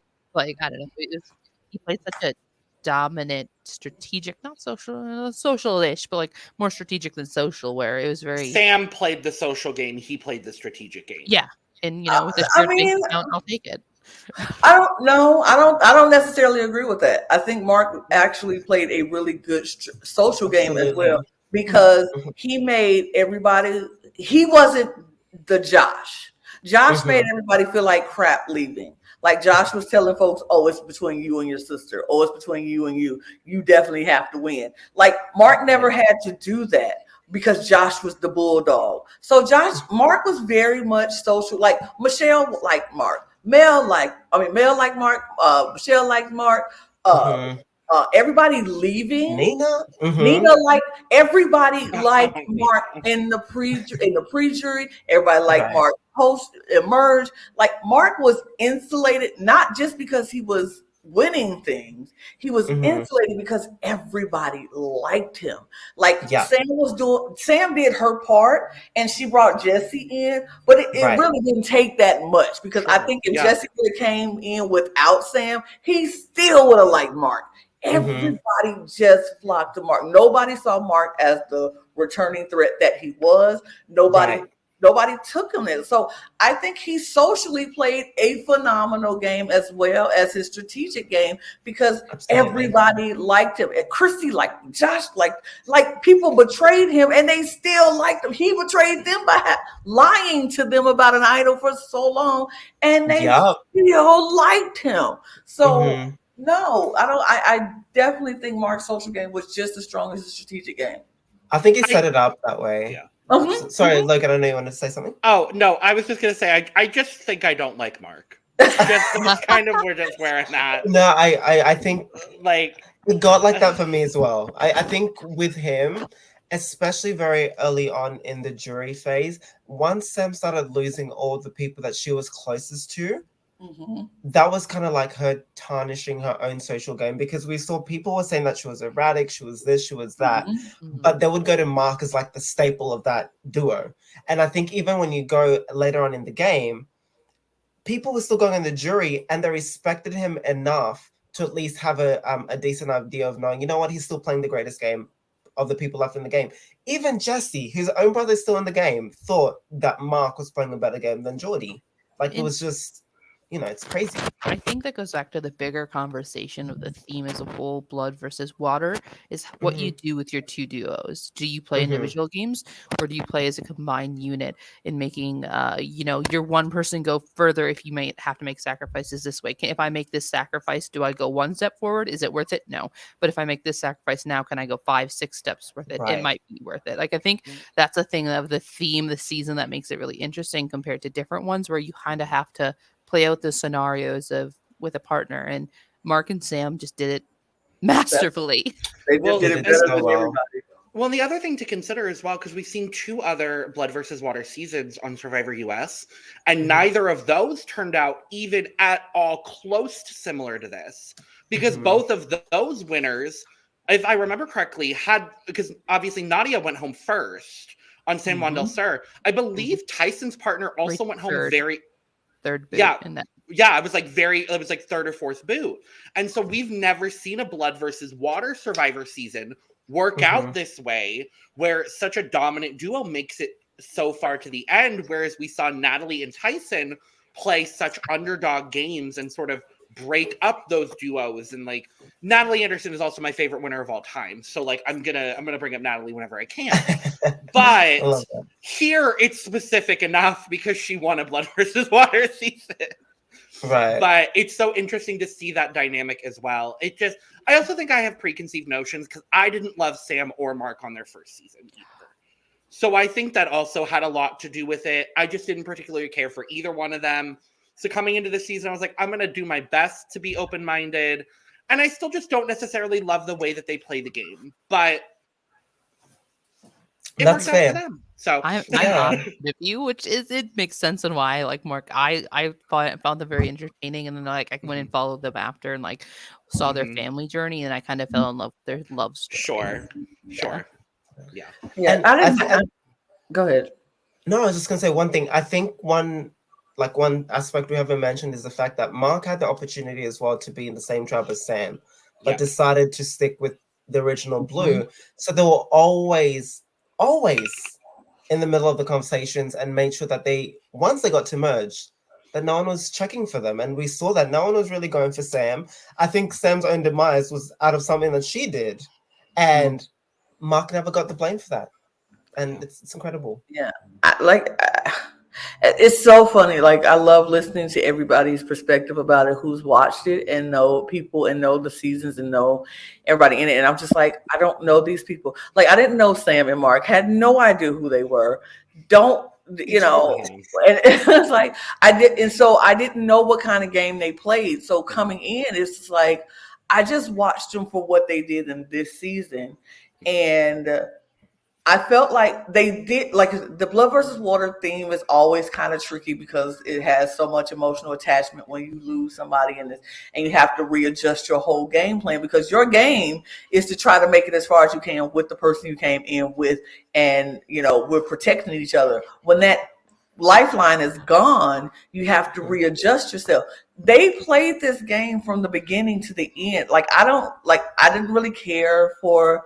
Like, if I pick between the two, Mark was probably my favorite out of Sam and Mark, because I felt like Sam. I mean, I liked Sam when they were separate. I didn't like Sam when they got together. Sam by herself was playing a masterful game. Like, she made the connection she needed to make with the people. She was literally called out by Dave, and like nobody was checking for it. Nobody was like, no, and she got nothing over there. Like, she was running that tribe when it was her by herself. And Mark was doing the same thing, but behind the scenes. Like, Sam was more upfront with her running of the tribe, while Mark was doing it, but letting Josh look like he's taking the lead. And so when Mark had the opportunity to go in with Sam and he chose not to, it was a testament to how strong that they were building their allegiances and alliances with people on opposite sides. He didn't need the safety. Like anybody else would have easily went over there and jumped to their loved ones. Like, I want the protection of playing with my loved one. Mark and Sam has done this before, and he knew. She wanted it, but he knew, I don't need to be there right now. I don't need to get to her until we get to merge, where we have no choice but to be together. I don't want to get there before, because I think them getting together at that time would have easily put the target on their back much sooner than it was. And so that's what I appreciated watching them play. I think they were the best duo in this entire game. They played it masterfully. As a returning player, you should be targeted. Like, you should have had the target on your back week one. I would have, if I was a newbie, I'm like, oh, this person, they know this game, they gotta go. But that's literally what happened with Andy. And Mark was the one who did it. Mark was the one that was some strategic. Because usually you see people in the games that we play, when we have these newbies versus vets, the vets try to protect each other because we all want that shield so they don't go out. And then it's always that one that's like, nope, let's turn on the vets. And then all the vets getting up going home. And it's this crazy vibe. Mark was that one. He was like, no, I want to work with the new people. I don't want to work with you. He got to go. And that took the target completely off his back, because he's like, no, he's not one of those. Yeah. And nobody looked at him again, which, again, baffling, but amazing. It's so funny. It's so funny to me that you said you like Sam less when they're together, because I feel the exact opposite. I like them both separately and how they were playing, but I liked Mark less when they got together. I like Mark less than I did when he was. I like Mark less. I like both of them less when they were together, because I felt like Mark was being very, very demeaning to Sam. Like, he never listened to Sam. He didn't want, even when she was right, he was just like brushed up. No, it's my way or that. I didn't like that side of him, but I did like the gameplay that they were doing. Like, I didn't think it was cool for Sam. Sam should have stuck up for herself, because Sam losing her own allies that early in the merge was a mistake.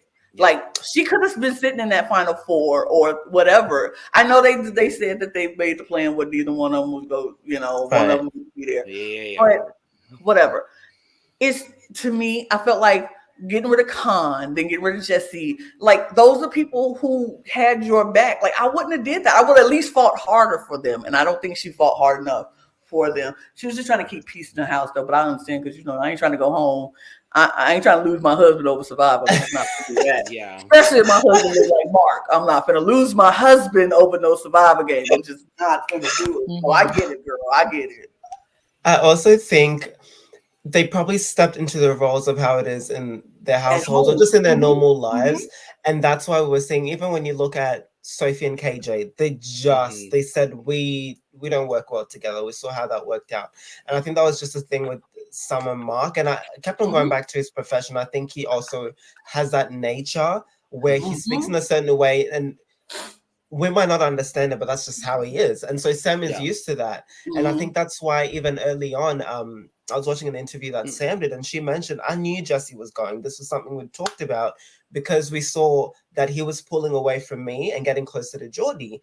And if the two of them decided to, I guess, distance themselves from Mark and Sam, then they're going to be joining with the other singles. And then that's going to be bad for them. So she was willing to act the fool, look like she's still besties with him, take the idol, and then get rid of him. So for us, it looked like she was tarnishing her own game, but that was something that she'd seen was occurring and needed to be done.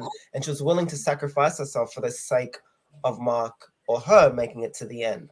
So it's so hard to tell, but I think that's one of the things where I respect the games now that I know a lot more. Yeah, I think I processed. I think I said this at one of the recaps that we did.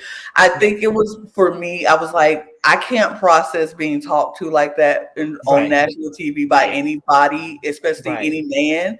And so, especially my husband, like, I wish my husband I remember, would. I remember your whole diatribe about that, my love. I mean, I wish my husband would talk to me like that and be like, no, we doing what I'm saying, and that's it. And then got the nerve to get in tribal and say, I guess she knows my way is the right way. What? Who you talking?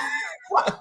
Like, that's just me as who I am. And I was like, maybe it's culturally too, because everybody in my family, all the women in my family would have been like, no, bro, what you're not going to do is disrespect me on national TV. We're not going to talk about this like this on camera. And then you want to, when we get off camera, like, baby, it's okay. No, what we're not going to do is that. So yeah, it was just hard for me to process that. But I get it.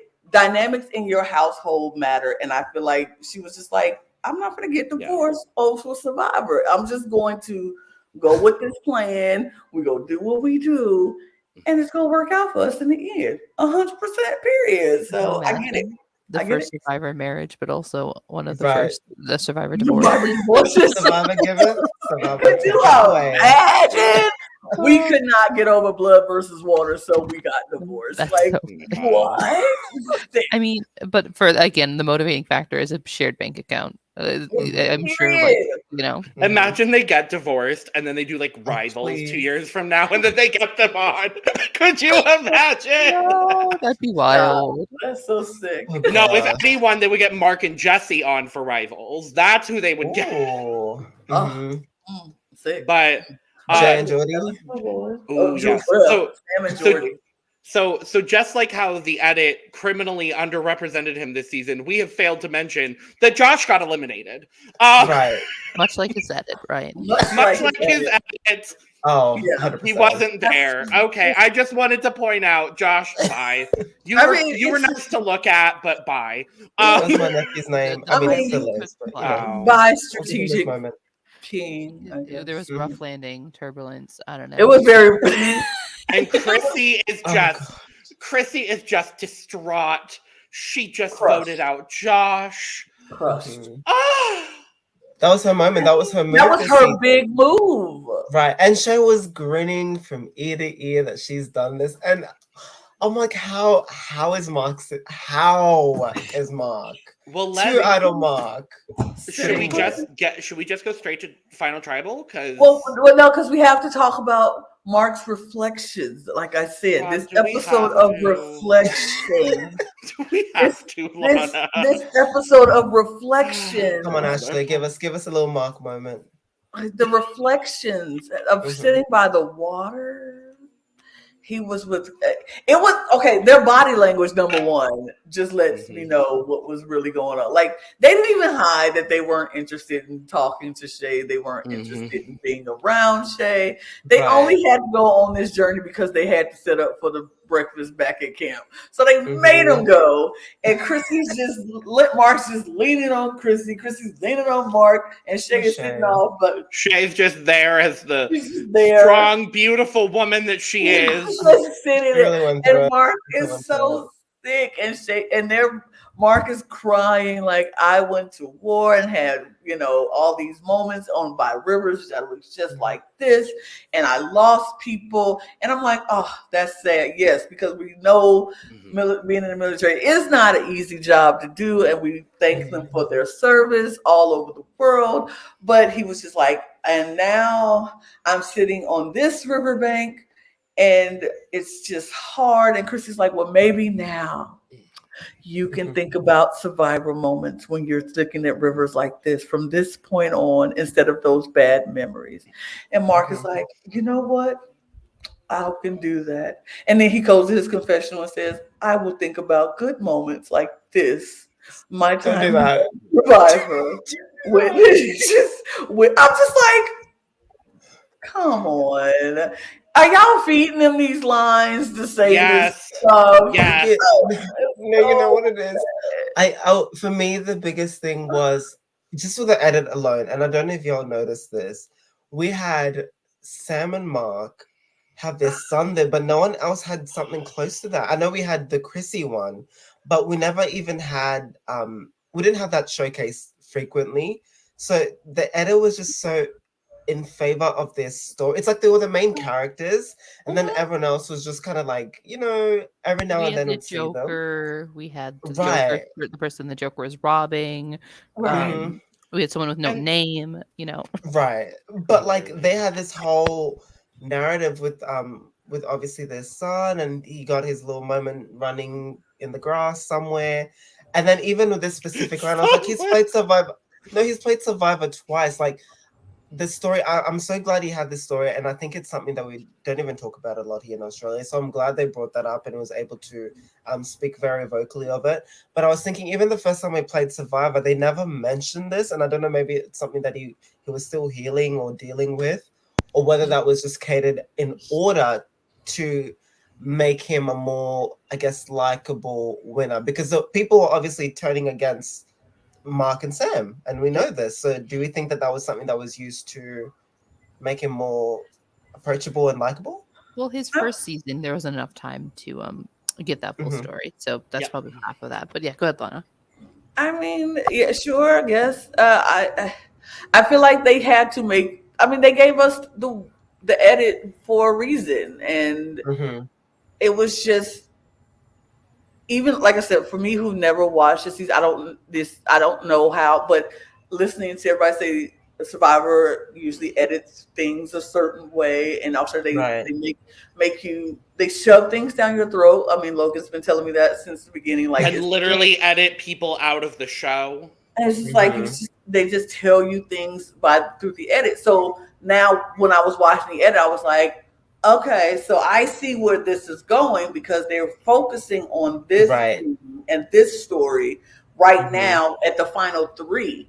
It just like it wasn't focusing on anybody else's story for me, and I was like, like we didn't get any of Shay's little backstory. Like, where's her backstory? Where's Chrissy's backstory? We heard about the kids, but we didn't see the kids.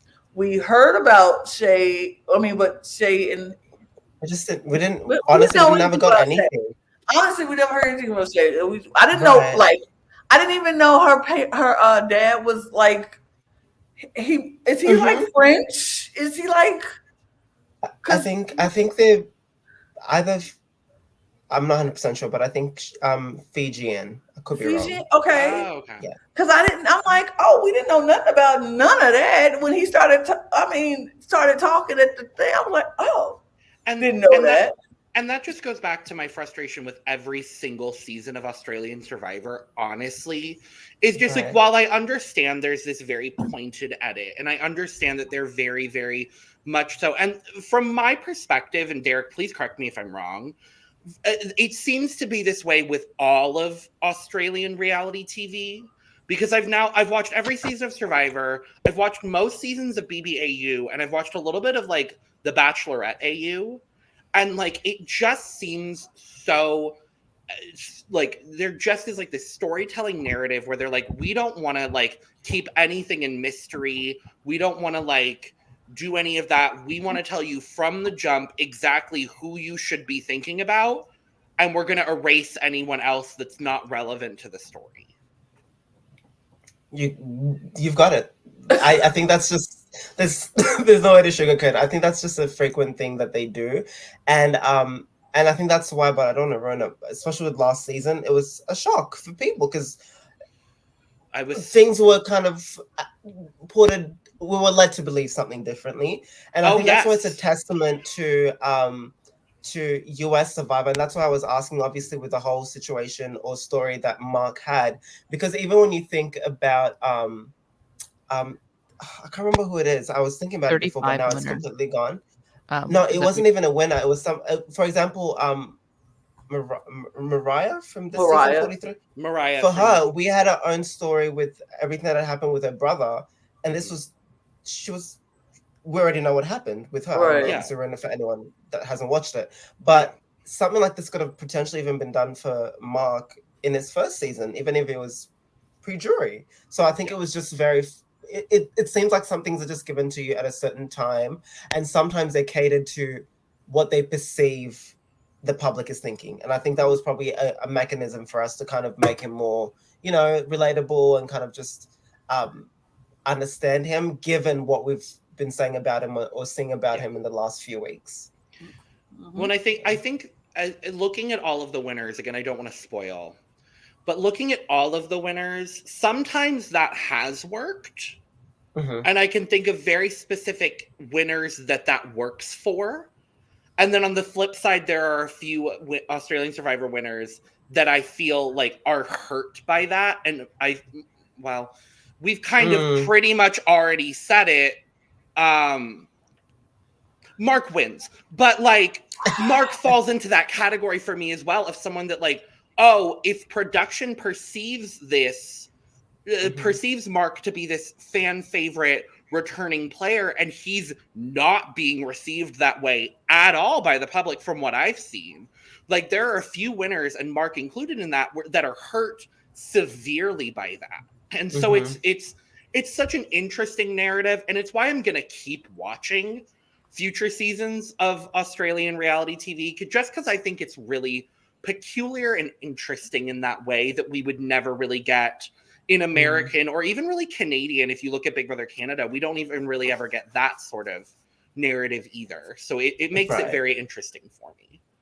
And I just wanted to add on to that. I think that's why I enjoyed the older format of Big Brother AU, because nothing was done beforehand. So we saw things as they are. Or even then, there was kind of a narrative with obviously the way that they would edit it and what people would see. But then because we were voting who stays, that relies on what we're being shown. We don't have live feeds. We have nothing like that to even go from. So what you see is what you get. And I think sometimes it's because they want us to believe certain people are worth staying, and, you know, because we're so invested in their stories. And I think that's something that with the new format now, where it's all shot beforehand, if they know someone's making it to the end, we just see that person 24/7. And I think that's just a constant thing with just Australian reality TV, as you've said. And I wouldn't actually agree with that statement in regards to the last season of BBAU. I didn't watch but that's it. I gave up after the fifth episode. It's a conversation for another day, but like the winner, sorry to focus on Australian TV for a second, but like overall, but like the winner of the last season, as wonderful as he was and how happy I am that he did win, he was, honestly, he got very similar to like a Chrissy at it in a lot of ways. Like wasn't treated as this like big character. I think what it is that they were not given the people that make it to the end. I'm assuming they thought somebody else in that final three would win, so they focus more on their story, and that's why I think the public plays such a large role in obviously what happens now, because we vote for who wins. So even if they do that, I think that probably changed the perception of what they deem to be important stories, and I think it might even the ground on the editing, because we want to see all the stories. Even if someone makes it to the end and they win on such a small story, then what can we do to make sure that everyone gets an even kind of storyline? And hopefully that can correlate to all these different shows that we have here. So what I'm hearing is we all have to come back to review the first season of Australian Survivor. So that way we get Lana to watch it. Because that's one of my favorite seasons of Australian Survivor, I'll be honest. This one. Yes. But anyway, final tribal. So Lana and Ashley can say things, and it's not just me and Derrick fangirling about Australian reality TV. Oh, you're good. I mean, right place to do it. I mean, the pod about Australian media. Exactly. It just explains culture, like, and how the culture goes through it. So it makes sense, you know. We've seen the Bachelorette crossover with this season in post game. Oh yeah. So it's good. It's good. We get it. Yep. Oh, Lana's wondering, does anyone want to tell Lana what's occurring in the... Jordy could, if this season was filmed today, Jordy could be castmates with Alex. Because he's dating his sister. The same one that Jay was dating coming into the show? Yeah, that one. That's my favorite way to explain it. Wait, okay, I'm lost. Wait, Jordy is dating Alex's sister, who was on Bachelorette. Yes. Wait, she was on the Bachelorette. AU. Oh, I think she was the one that was meant to come on the show. And then Jay stepped in. Sam. Okay, I'm like, what? So she was on the she went to the Bachelorette. That's why she didn't come to Survivor. And so no. So she was a previous contestant and she was going to be brought to Australian Survivor to be a contestant now. Same way that they brought Khan from right, Top Chef. whatever it's called. Master My Kitchen Rules. Mm-hmm. MasterChef. So I think she couldn't do it. I think there was a commitment situation. Right. So Jay stepped in as the boyfriend and well. But now she's not with Jay. She's with Jordy. Yeah. Right. Oh, wow. We love to I want that to come in the next season of Survivor. I want something like of the season. No, I want an all newbie season plus Nina. That's what I want. That's Actually, you can tell them the Nina story. You can tell them the Nina story, potentially. Oh, Nina, the fact she's in Australia right now? Or who she could potentially be seeing. Oh, so more tea. We'll get to Final Tribal Council eventually. She's been in, I don't care about that now. I want to know what is happening. I mean, not much happens, to be fair. So true.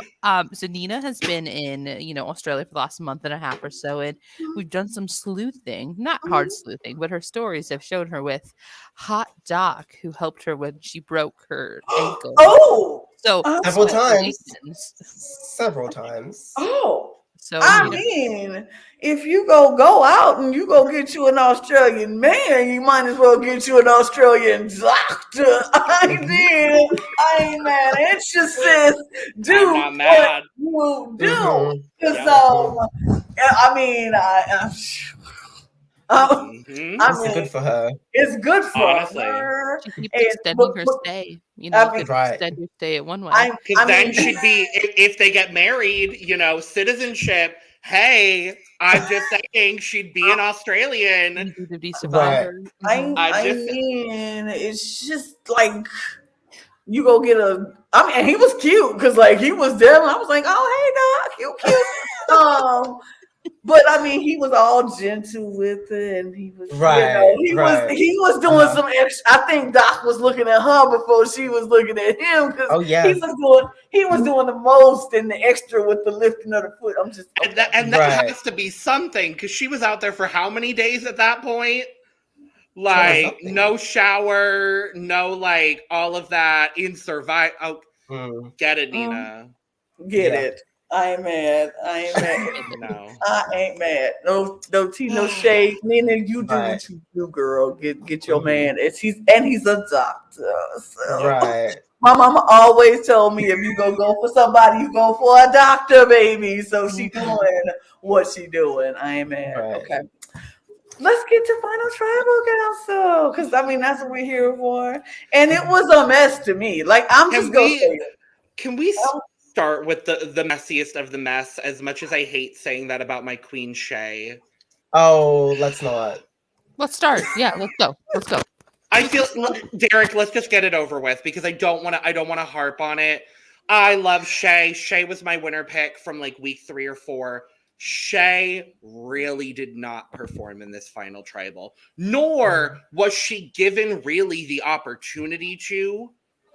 But the moments where she in her opening statement, in her statements that she made, unfortunately, she just couldn't convey that in a way that made sense. Yeah. I get it. Yeah, I agree, and I think that's something I would do. So I completely get where she's coming from, but I know what she mentioned, and she explained it so much perfectly previously. When you look at postseason stuff, she mentioned I had problems socializing with people. I'm not good at having normal conversations, one-on-ones, and she mentioned that's because what did she say that she had? She said she has something and she got a lot of anxiety, right? So what she said is that I'm going to focus on competitions. That's going to be my way of showing my group and people that I'm working with that I am fighting to make sure that this caters for all of us. And if I can do strategy, I can do that. But she just never had the mental capability because there was just too many things that were going in her head for her to even, think strategically. So when she goes to purgatory and then experiences as that, it gives her a clear reset mindset that once she comes back, she's finally able to do that. But when she comes back, of course, there's already this divide. and people want anyone that came back to go back home. So it kind of led her back into the pattern where she can't socialize. She has to rely on just winning the challenges. When she tries to make moves, no one is willing to work with her because everyone just wanted her and Geordie out.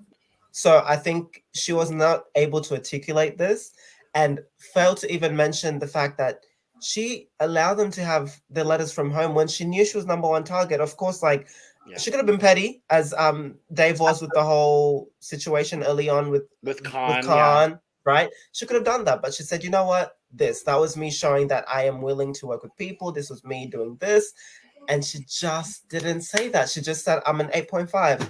Actually, no, I'm a 10, because when I think about all these things that I've done, I was like, please don't She do didn't that. say 10. She said 8.5, and she just left. She said she was an 8. She started with a 7, right? She said She started with an 8 and gave And then she Bunny was and an gave her an 8.5. extra. That's right. The extra I mean, 0.5. it wasn't a great performance, but I feel like at that point, by the time she asked that question, she already felt defeated, because they really, literally, I feel like the jury came in with their minds made up. Like, I there was agree. nothing anybody could have said or done that would have changed anything. And like, even with their opening statements, you could tell where the jury's head was going. But I do feel like Shay didn't verbalize everything that she did in this game, or to the best of her abilities, because she did do things. She won challenges for her team when she needed to. She did the letters, like you said, when she could have been very, very petty, but she wanted to see the morale of her tribe go up. So she did that for them. She is a team player. Yes, this is not a team sport, and yes, it's only one sole survivor, but she knew you can't win this thing all by yourself. You can't be an island and win this game. You have to do it as a team. And she was trying to be there for her team to get to the point where she is at this point, at getting to the end. And even in the beginning, she didn't have people. Like, if she would have verbalized, I literally fought from day one. I had nobody. Once y'all sent, the only person I had in this game, I never even got to play with, and that was Ben. Y'all sent him home before he got to merge. So I literally came into this merge by myself. I tried to communicate with people. I tried to play with all of you, and none of you honestly wanted to play with me. If you could sit there on that jury and tell me that you literally really want to play with me, I will take whatever placement you give me and be very content with it. But none of you can sit there and 100% look me in the eye and say you honestly gave me a chance and you honestly wanted to play this game with me. I was never anybody's in-game choice, but here I am in the end. Like, if she would have did that and said that, I think she could have. I at least would have been I would have voted. voted. I would at least clap for, because like, honestly, these jury speeches was something for me. Like, Mark came in with a plan. Mark came in with his speech prepared. And you have to come in with your knowing what you're going to say in a jury speech. Absolutely. We've all been in juries in the ends and had okay, sorry, Logan. We've been members of one day. And heard I have been a member of a jury. But we've all been members of the jury, and we all know what we want to hear when we're sitting there. And then for those who've been in the jury, we know how we have to present that to that jury. We have to know who the jury is, number one, know what they're thinking, and you have to be able to present your game to them, to make them see your side. And I think Mark came in there knowing who the jury was. Half of them are the people he worked with the entire time. So he knew them the best. He knew exactly what he needed to say. He had Sam in that jury advocating for him. That's another reason why they played this game masterfully. They knew what they had to do. They divided and they conquered.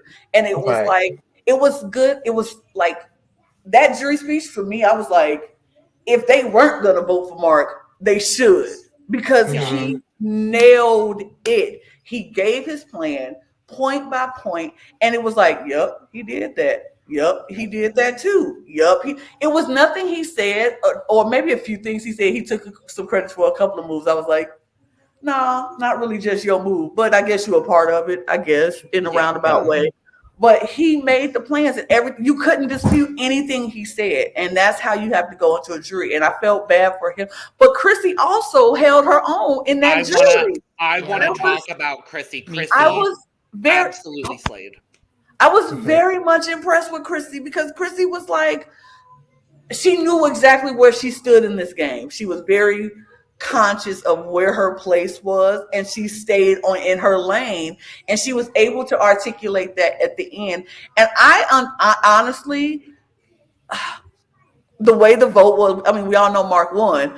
I don't like that the jury very much discredited not just Shay's game, but Chrissy's game.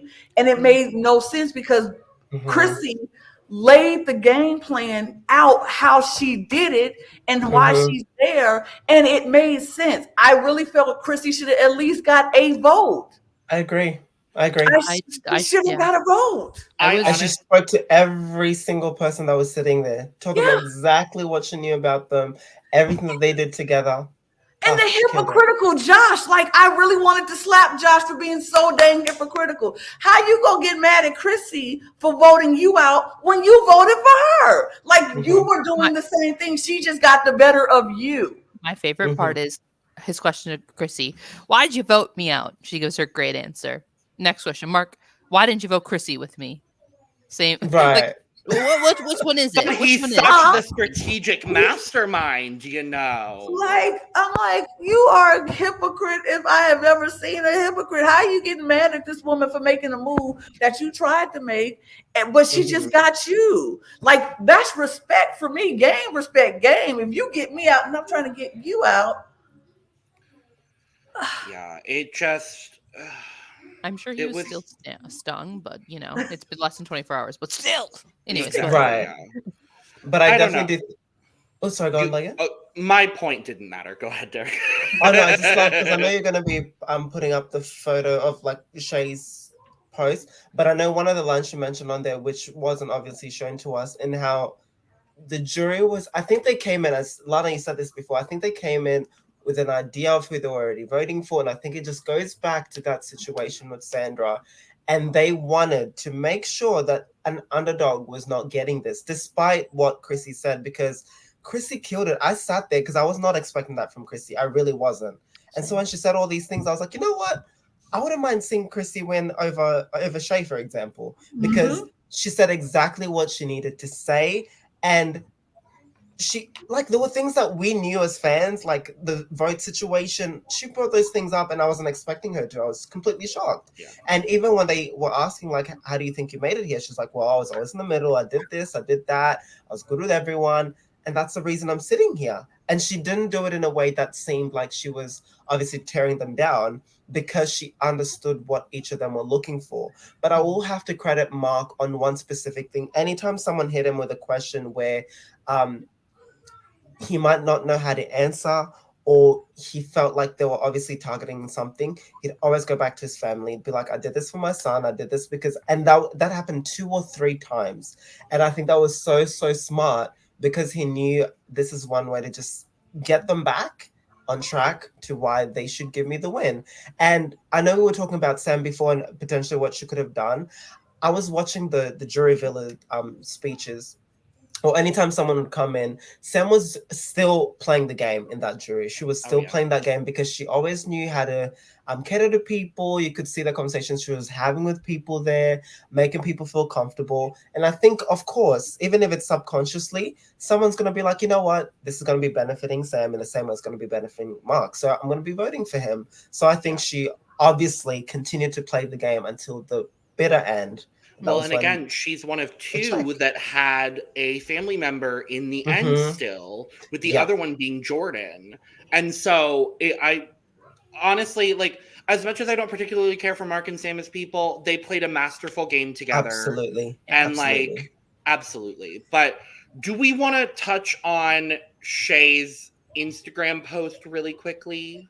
Oh, well, before you do that, unless we have anything else. One thing you did say, you wanted to talk about how the jury were asking these questions, and like how Sam was very much more neutral than I expected her to be, and how, because like I think she felt like she could do that, because everybody knew she was voting for Mark. There was There was no reason for anybody to even think that that was going to change. That's like we said, share bank accounts. That's where her vote is going to go. Everyone on the jury knew. Chris and Shay knew. Jonathan knew. The cameraman knew. Everybody knew. Everybody knew. So it was like, she could have taken that opportunity to just strictly go down Mark's resume and like, yeah, take her time to be like, Mark did this, we did this together, this was Mark, but she was very neutral. And like some of the other people, like I didn't particularly like how like they were cutting people off. Like I don't think the men very much respected Chrissy or Shay in this jury, and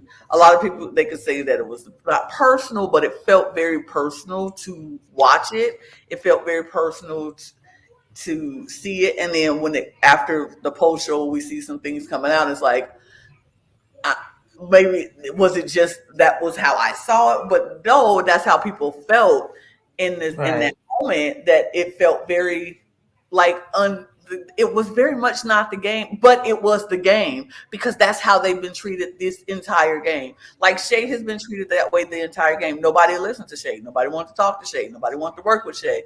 Chrissy was good for a number. Chrissy was good to cook. Chrissy was good for a laugh, but nobody really wanted to like that was all that they were good for. Mark was the one who everybody wanted to play with. Mark was the one who everybody wanted to get behind, who, it was just.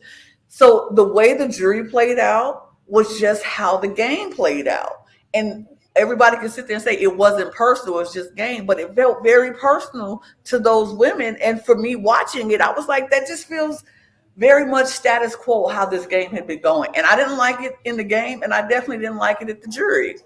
And honestly, in my perception, how most seasons of Australian Survivor have gone, unfortunately. Like it's a lot of misogyny, point blank, and the period. Like I felt that way with most seasons that I've watched, with the exception of maybe one or two at most, is kind of how I felt with them. I think for me, it's normally, and it's very hard to, I don't know how to word this, but I know what I'm thinking, if that makes sense. Mm-hmm. But even if you compare last season to this season, I think a main thing with the Australian jury is that when people go into the season, especially if they're not working with someone, it's hard for them to want to vote for the other person. Mm-hmm. And so they will put it in a way, it can be that you didn't make enough social relationships, or you didn't do this strategically to justify how they're going to be voting. And I also think, and I don't know obviously how much this holds, but Sam did her job as the other person that, Mark was there at the end. She did her job in the jury. She didn't have to come to the final tribal council and say anything because she's already done what she needs to do. She can just sit there. And another thing is, what if she risks saying something, knowing how people were thinking with the whole Jesse and Geordie situation, and tarnishes game. So she's just sitting there. She's seeing how people are already talking to the two women that are next to Mark, and most of them are working with anyone but Chrissy and Shay there. So they're more gravitating towards voting for him, and I think they were justifying why they need to vote for him in regards, as opposed to the other two, and using other reasons, if that makes sense.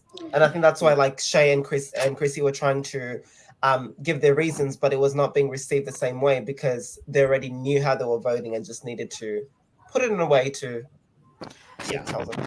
And like the final tribal council, as much as like you want to think it's like really fair and everything, I think another thing that you think of in the juror, if you're a juror, this is my last moment I might be on TV ever. Right. So this is probably a chance for some vibrato, a little bit of extraness, a little bit of you might say some things that you might not say in an every normal Tuesday, like this is a special day, like where they might put this character vibrato on that might not be genuinely really them, just because they know the cameras are on them. This is a big ha moment, or maybe not. But so that's also part of it too, of maybe why it was a weird vibe from some, or how it might have came off. That's just my thoughts. Like it's a big character moment. Agreed. Yeah. Ask Natalie from Micronesia. A bit about that. Honestly, but Yeah, do we want to look at Shay's Sure. post real quick? Yeah, we can do that. Yeah. Cool. So I don't know if I can zoom in anymore. I'm gonna try to put us on the bottom. I think that might help a little bit. I'm gonna try to zoom in, but I don't know if it'll help. Oh, it's actually helping a little bit. Okay. A lot. Cool. So this is a post that Shay made 4 days ago. So that would have been the day after the finale, I think it was, when this happened, saying, first things first, congrats, Mark, your pitch and game were unbeatable. Chrissy, we got as far as you can get in the game, something to be super proud of. My inbox is flooded with, why didn't you get asked many questions by the jury? Because she was only asked one direct question by the jury, and it was from Mel. I believe it was Mel. And she says, to which my answer is, there probably wasn't much for producers to keep in the edit, as it was rather brutal.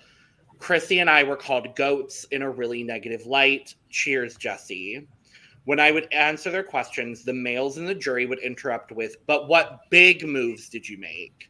So I just sat there and copped it, realizing my journey of fighting from the bottom and not having a majority alliance to rely on wasn't what they wanted to hear. Not highlighting the men on purpose, but every female acted with grace and kindness.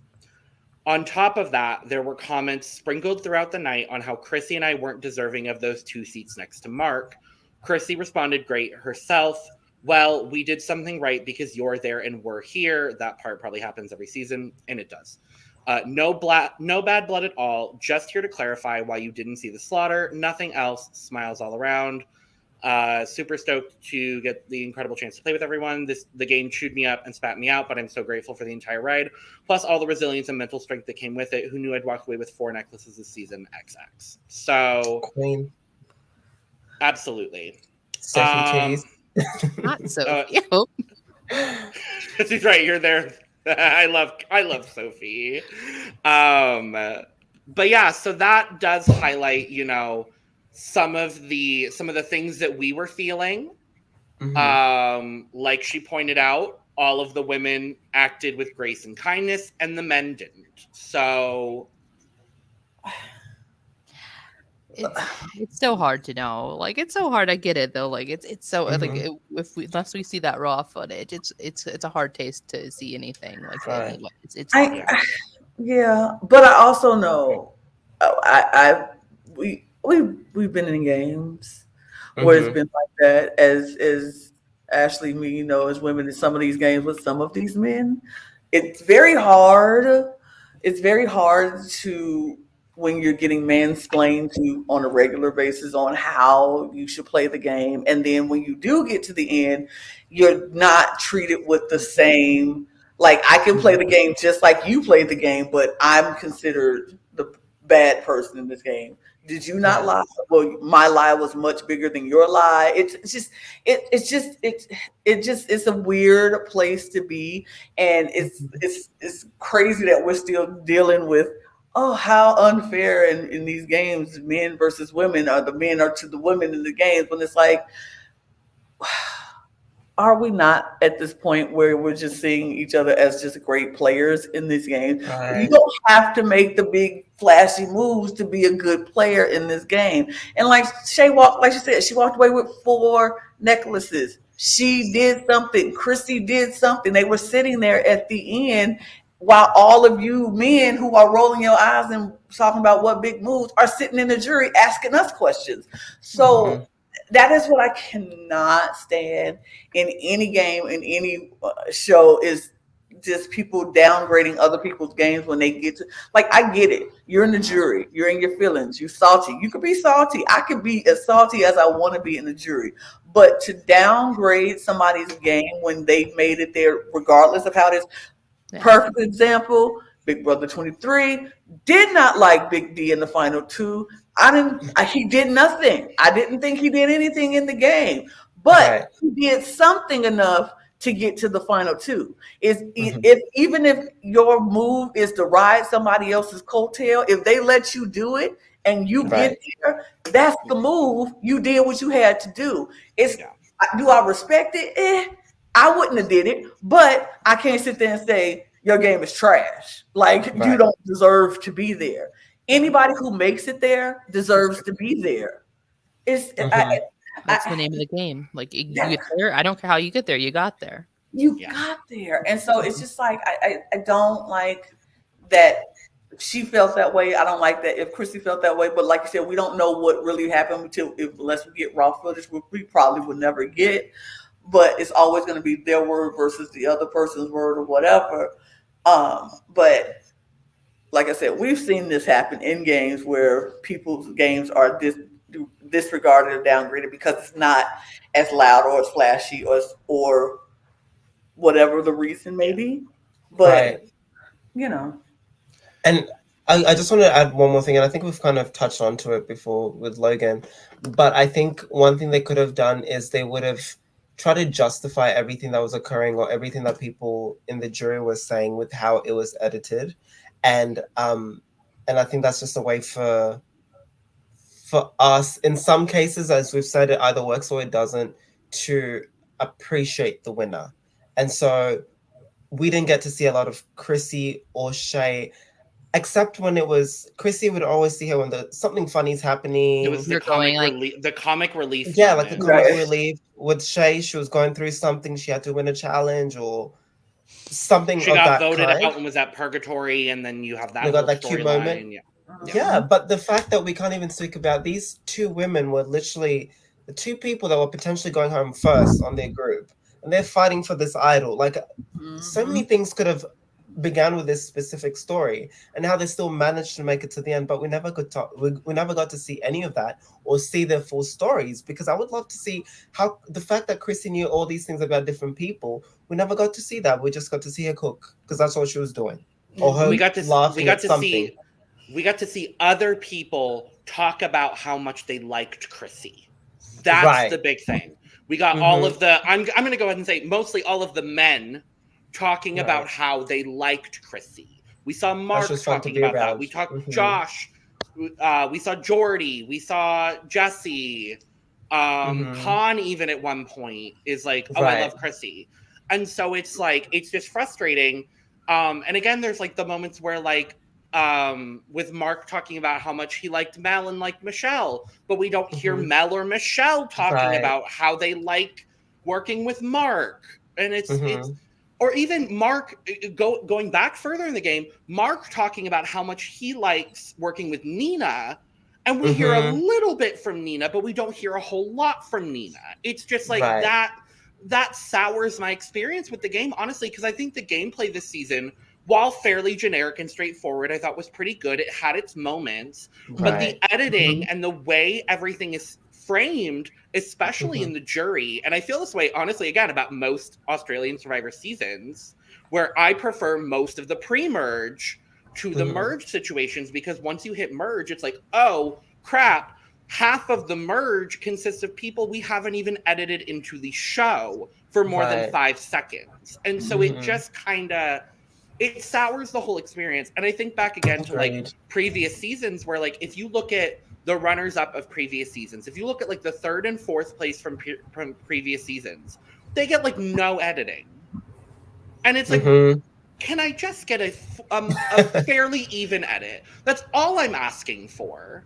Like yeah. highlight the people you want to highlight, but like damn it, If give women more confessionals. if Survivor US can do it with 42 minutes, Survivor AU Exactly. has no They can do it excuse to with do it 3 with episodes 121. a week. Yeah, a week. Yeah, exactly. You know, I it's mean, oof. I have a very similar feelings of you, Logan, where the thing that made this season a lot of people not liking it, not as high on, is the edit, is the unproportional lopsidedness from 5 players to the other 19.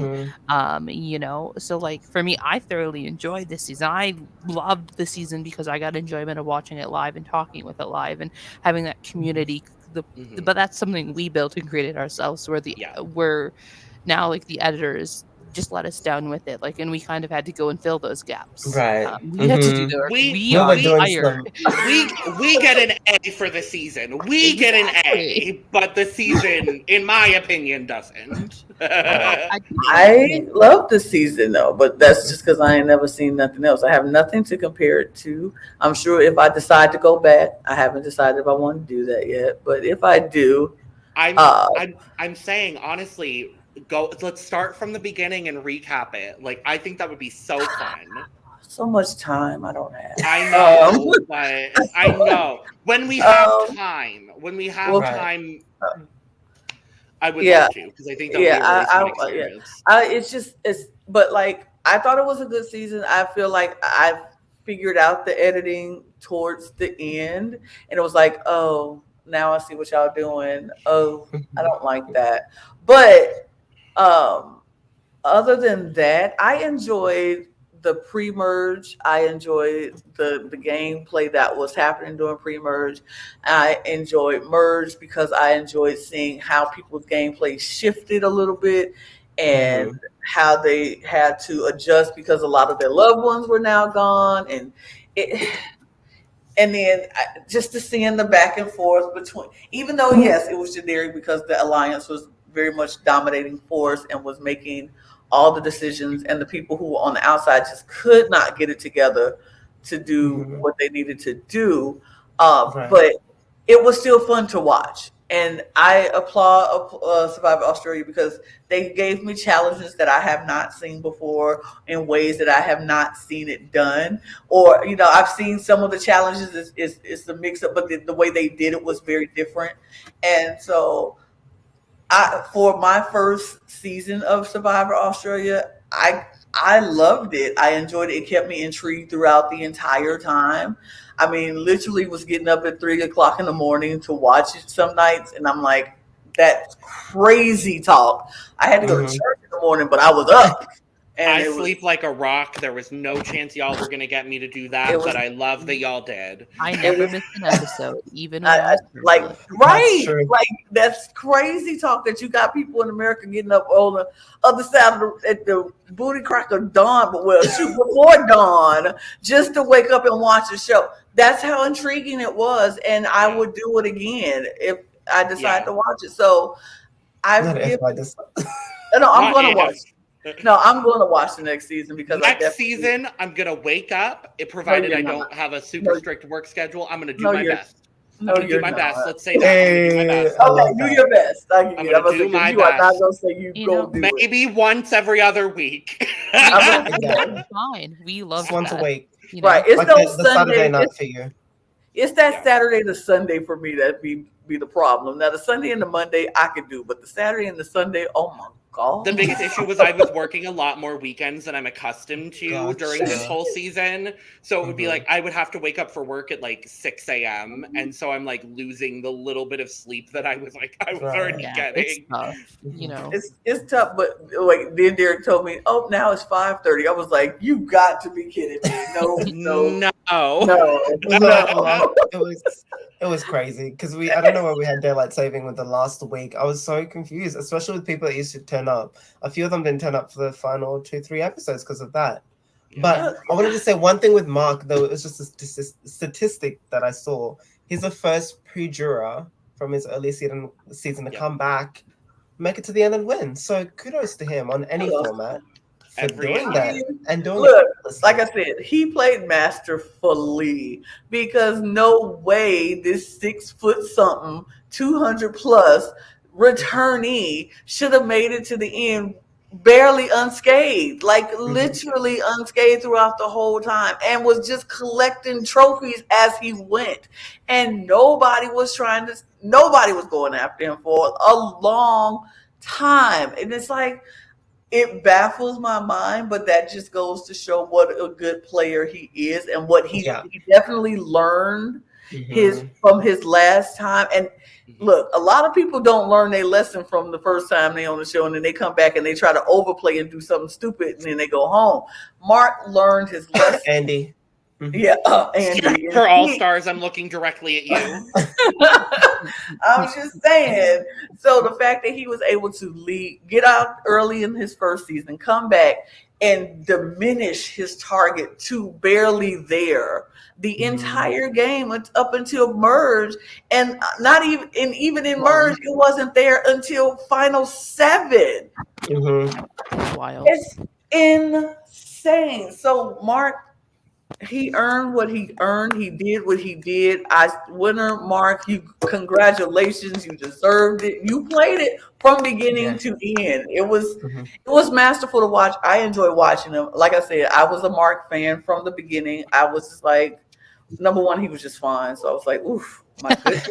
He caught my eye. So I was like, oh, okay. But then I started watching him as the player, and I was like, oh, this man know what he doing. This man. Derrick can attest. People went to the waiting room if they talked bad on right. Mark. In my presence. I would have been in the waiting room the whole damn You and Connor would have had a good time. Honestly, I've seen Ashley do. Ashley That's these people takes some takes that people made. I was like, oof. You know? Yeah, it was fun, but the calling. I ain't calling out. I'm just saying there was some hot takes. There was some hot takes in that. There was some interesting choices. I was like, oof. They should be on the tee if they have that hot of takes, Lord. I have a cute little thing so we can wrap up because Australian Survivor likes to bring people back. We know that to be true from people who have watched prior seasons. I want y'all to name one pre-juror and one juror that you would want to see back for another season. Nina for my pre-juror. No.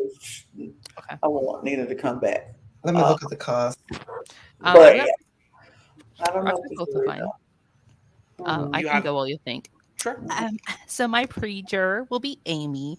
I think Amy ran the first 12 days on that island. I knew Derrick was going to say it, so I said I had to be faster. That was my pre-juror, but carry on. Sorry. So no, Amy, I think without having the target of having her brother on the other side on a regular season might have succeeded and done better, and without having the Sandra of it all, it has, I think, great success. And the person I want to see from the merge, everyone, but I really want to see Jesse without Sam and without Jordy, because I think he would do really well. Okay. I love both Nina and Amy. I'm glad y'all both said them. Honestly, because I wanted to say Amy, but I'm trying to pick somebody different. And I'm trying to think who would actually consider coming back, because I don't see Shay or Ben considering ever coming back, to be completely honest. So I'm going to say Brianna. I can see her wanting to come back. Oh, yeah. I can see her wanting to come back. And for merge, I will have to say, why not bring back Josh? Because you need something to look at, or what's no? I can actually see him wanting to come back. And does you want him to actually get an edit his second time around? Yeah, I want him to actually have an edit next time. I think, I don't know, because I want to pick Shay but I just don't see her wanting to come back. But that would be, if I could pick, that would be Shay. But I'm gonna go with Josh because I actually see the likelihood of that. Sure. Okay. So I think Nina, of course, I already threw that out there. But I think I honestly want to see Jordan come back, because I feel like Jordan was very much underrated in this game, and I think he was in the shadows of Josh the entire time. And I also feel like if he was able to come back without the blood, and he probably could have made a bigger impact. And maybe a second time around, he'll be able to show his personality more. I think he has it. He just was very much comfortable in his alliance. I need him to not be comfortable in his alliance and actually have to fight. And I think he'll do better. So I would love to see Jordan come back. And he's nice to look at. So. Well, I'll round it out with two more unique picks, actually. I'm also going to round out our 4 for 4 women from pre-merge. I want to see Sophie back. I want to see Sophie back. I don't know if Channel 4 wants her back. I don't think she would. But honestly, I would love to see Sophie back. I think that would just be so entertaining, and she'd probably fizzle out early again. But I would love to see it.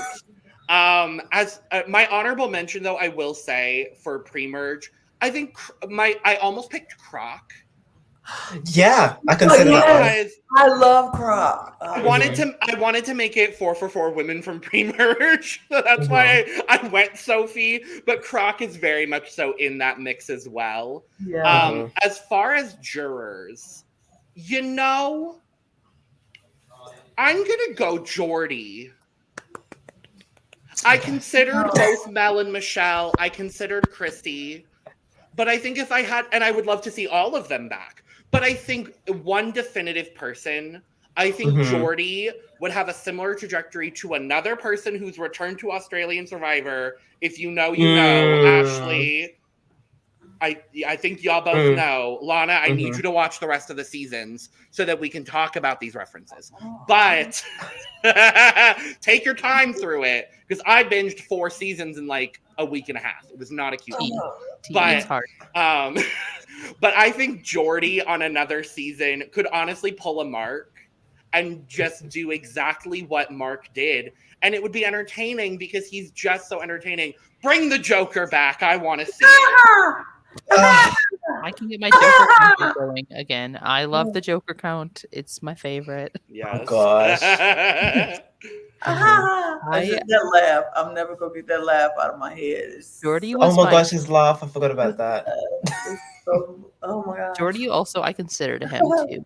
But like he was one of my favorites from preseason as well. So like I'd happily see him again. Yeah. I would love I'd the happily twins. see most of this cast back. With a better editing team. Yeah. Right. Yeah. I don't know what, or even Jay. Poor Jay, but he was just feeling. Remember Alex? Or Alex. His poor back. But no, my thing is when you quit, you're dead to me. So I don't remember him. He had an injury, Lana. He could have waited 1 week, like one more day, like literally one injury. He did not have an injury. Were they going to blindside someone that night? Who were they going to blindside again? Sophie. Oh, that would have been 1 day. I know. Literally, he could have waited 1 day and let them vote her out, and then go back to camp like, y'all, I ain't gonna do it. I quit. If you was gonna quit anyway, quit to after the blindside happens. Like he just, I don't like. No, Alex, you quit on me and quit too soon. So I don't know him. Him and Jordy will do great on the next Bloodwater. Don't worry. Oh gosh. God help us all. But I would love to see Shay in the new challenge format. I just know. I just know she'll be there. Shay, I need Could we Shay. get Shay on the challenge? The starting one, the AU one. Isn't it the they AU are? one? They're doing like I thought I A heard World about Lion that. Paramount, right? Yeah. I mean, Shut up. I know the challenge brings in internationals. Like Daisy for me. It's Daisy for me. Point blank and the period. It's Daisy for me. No, Anyway, Daisy. sorry. I love Daisy. No Daisy slander here. I love Daisy. Daisy's great. Anyways, what's up, Lana? All the seasons. I just said I don't know these people. I'm watching the season with Daisy now, so I completely get it. Okay. Okay. But yeah, I don't know. But I would love to see Shay do anything else. Honestly, Yeah, anything I do. Shay's on. If Shay has 100 fans, I'm one of them. If Shay has 10 fans, I'm one of them. If Shay has wait a 1 minute. fan, I'm one of them. Derrick. If she doesn't have any fans, I'm not on the planet Earth. Like that's I think you and Derrick have to like work together because our joke was anytime Shay was in danger, everyone on the Zoom call goes, Derrick, are you well? No, when Derrick was on previously, we were like, oh my god, Shay, and it was so good. I'm It's so fun. obsessed. I It's Like, fun to pick on mm. Derrick though with that. I will say this, and I haven't admitted this yet, but Shay is the only person from this season that I follow on Instagram because I didn't care about anybody else. I wanted to follow Shay. I follow Shay and I follow Sophie. I don't follow Oh. Sophie. I Y'all don't are care. really funny Shay. because when Tracy looks for any of the players on Instagram, she goes to my page and goes to my following because I follow them all. Not that.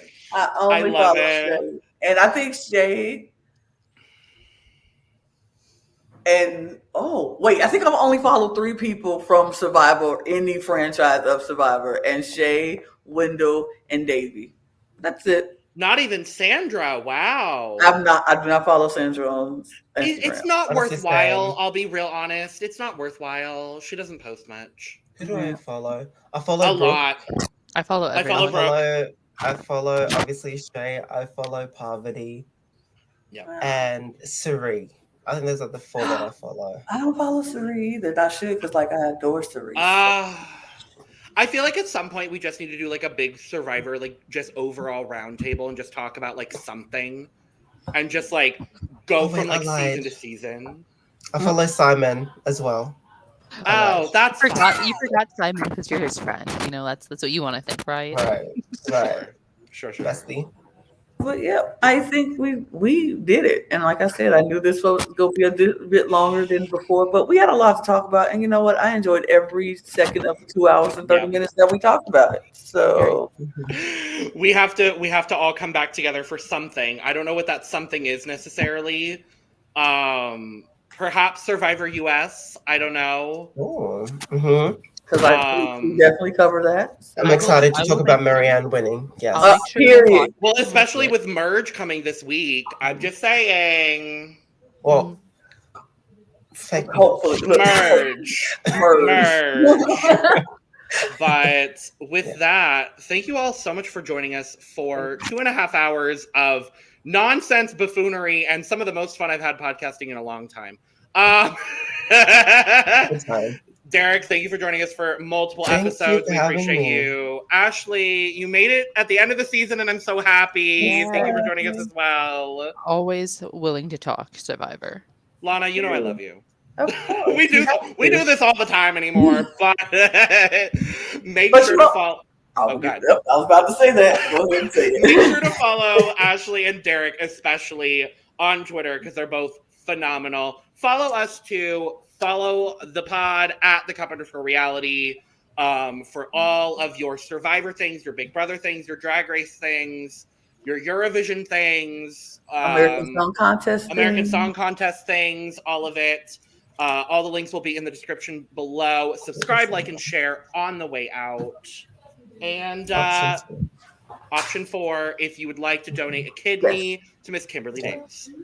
If you can't donate, if you don't know anyone who will, your prayers and your thoughts will be wonderful at this point in time because she's a wonderful human being, and I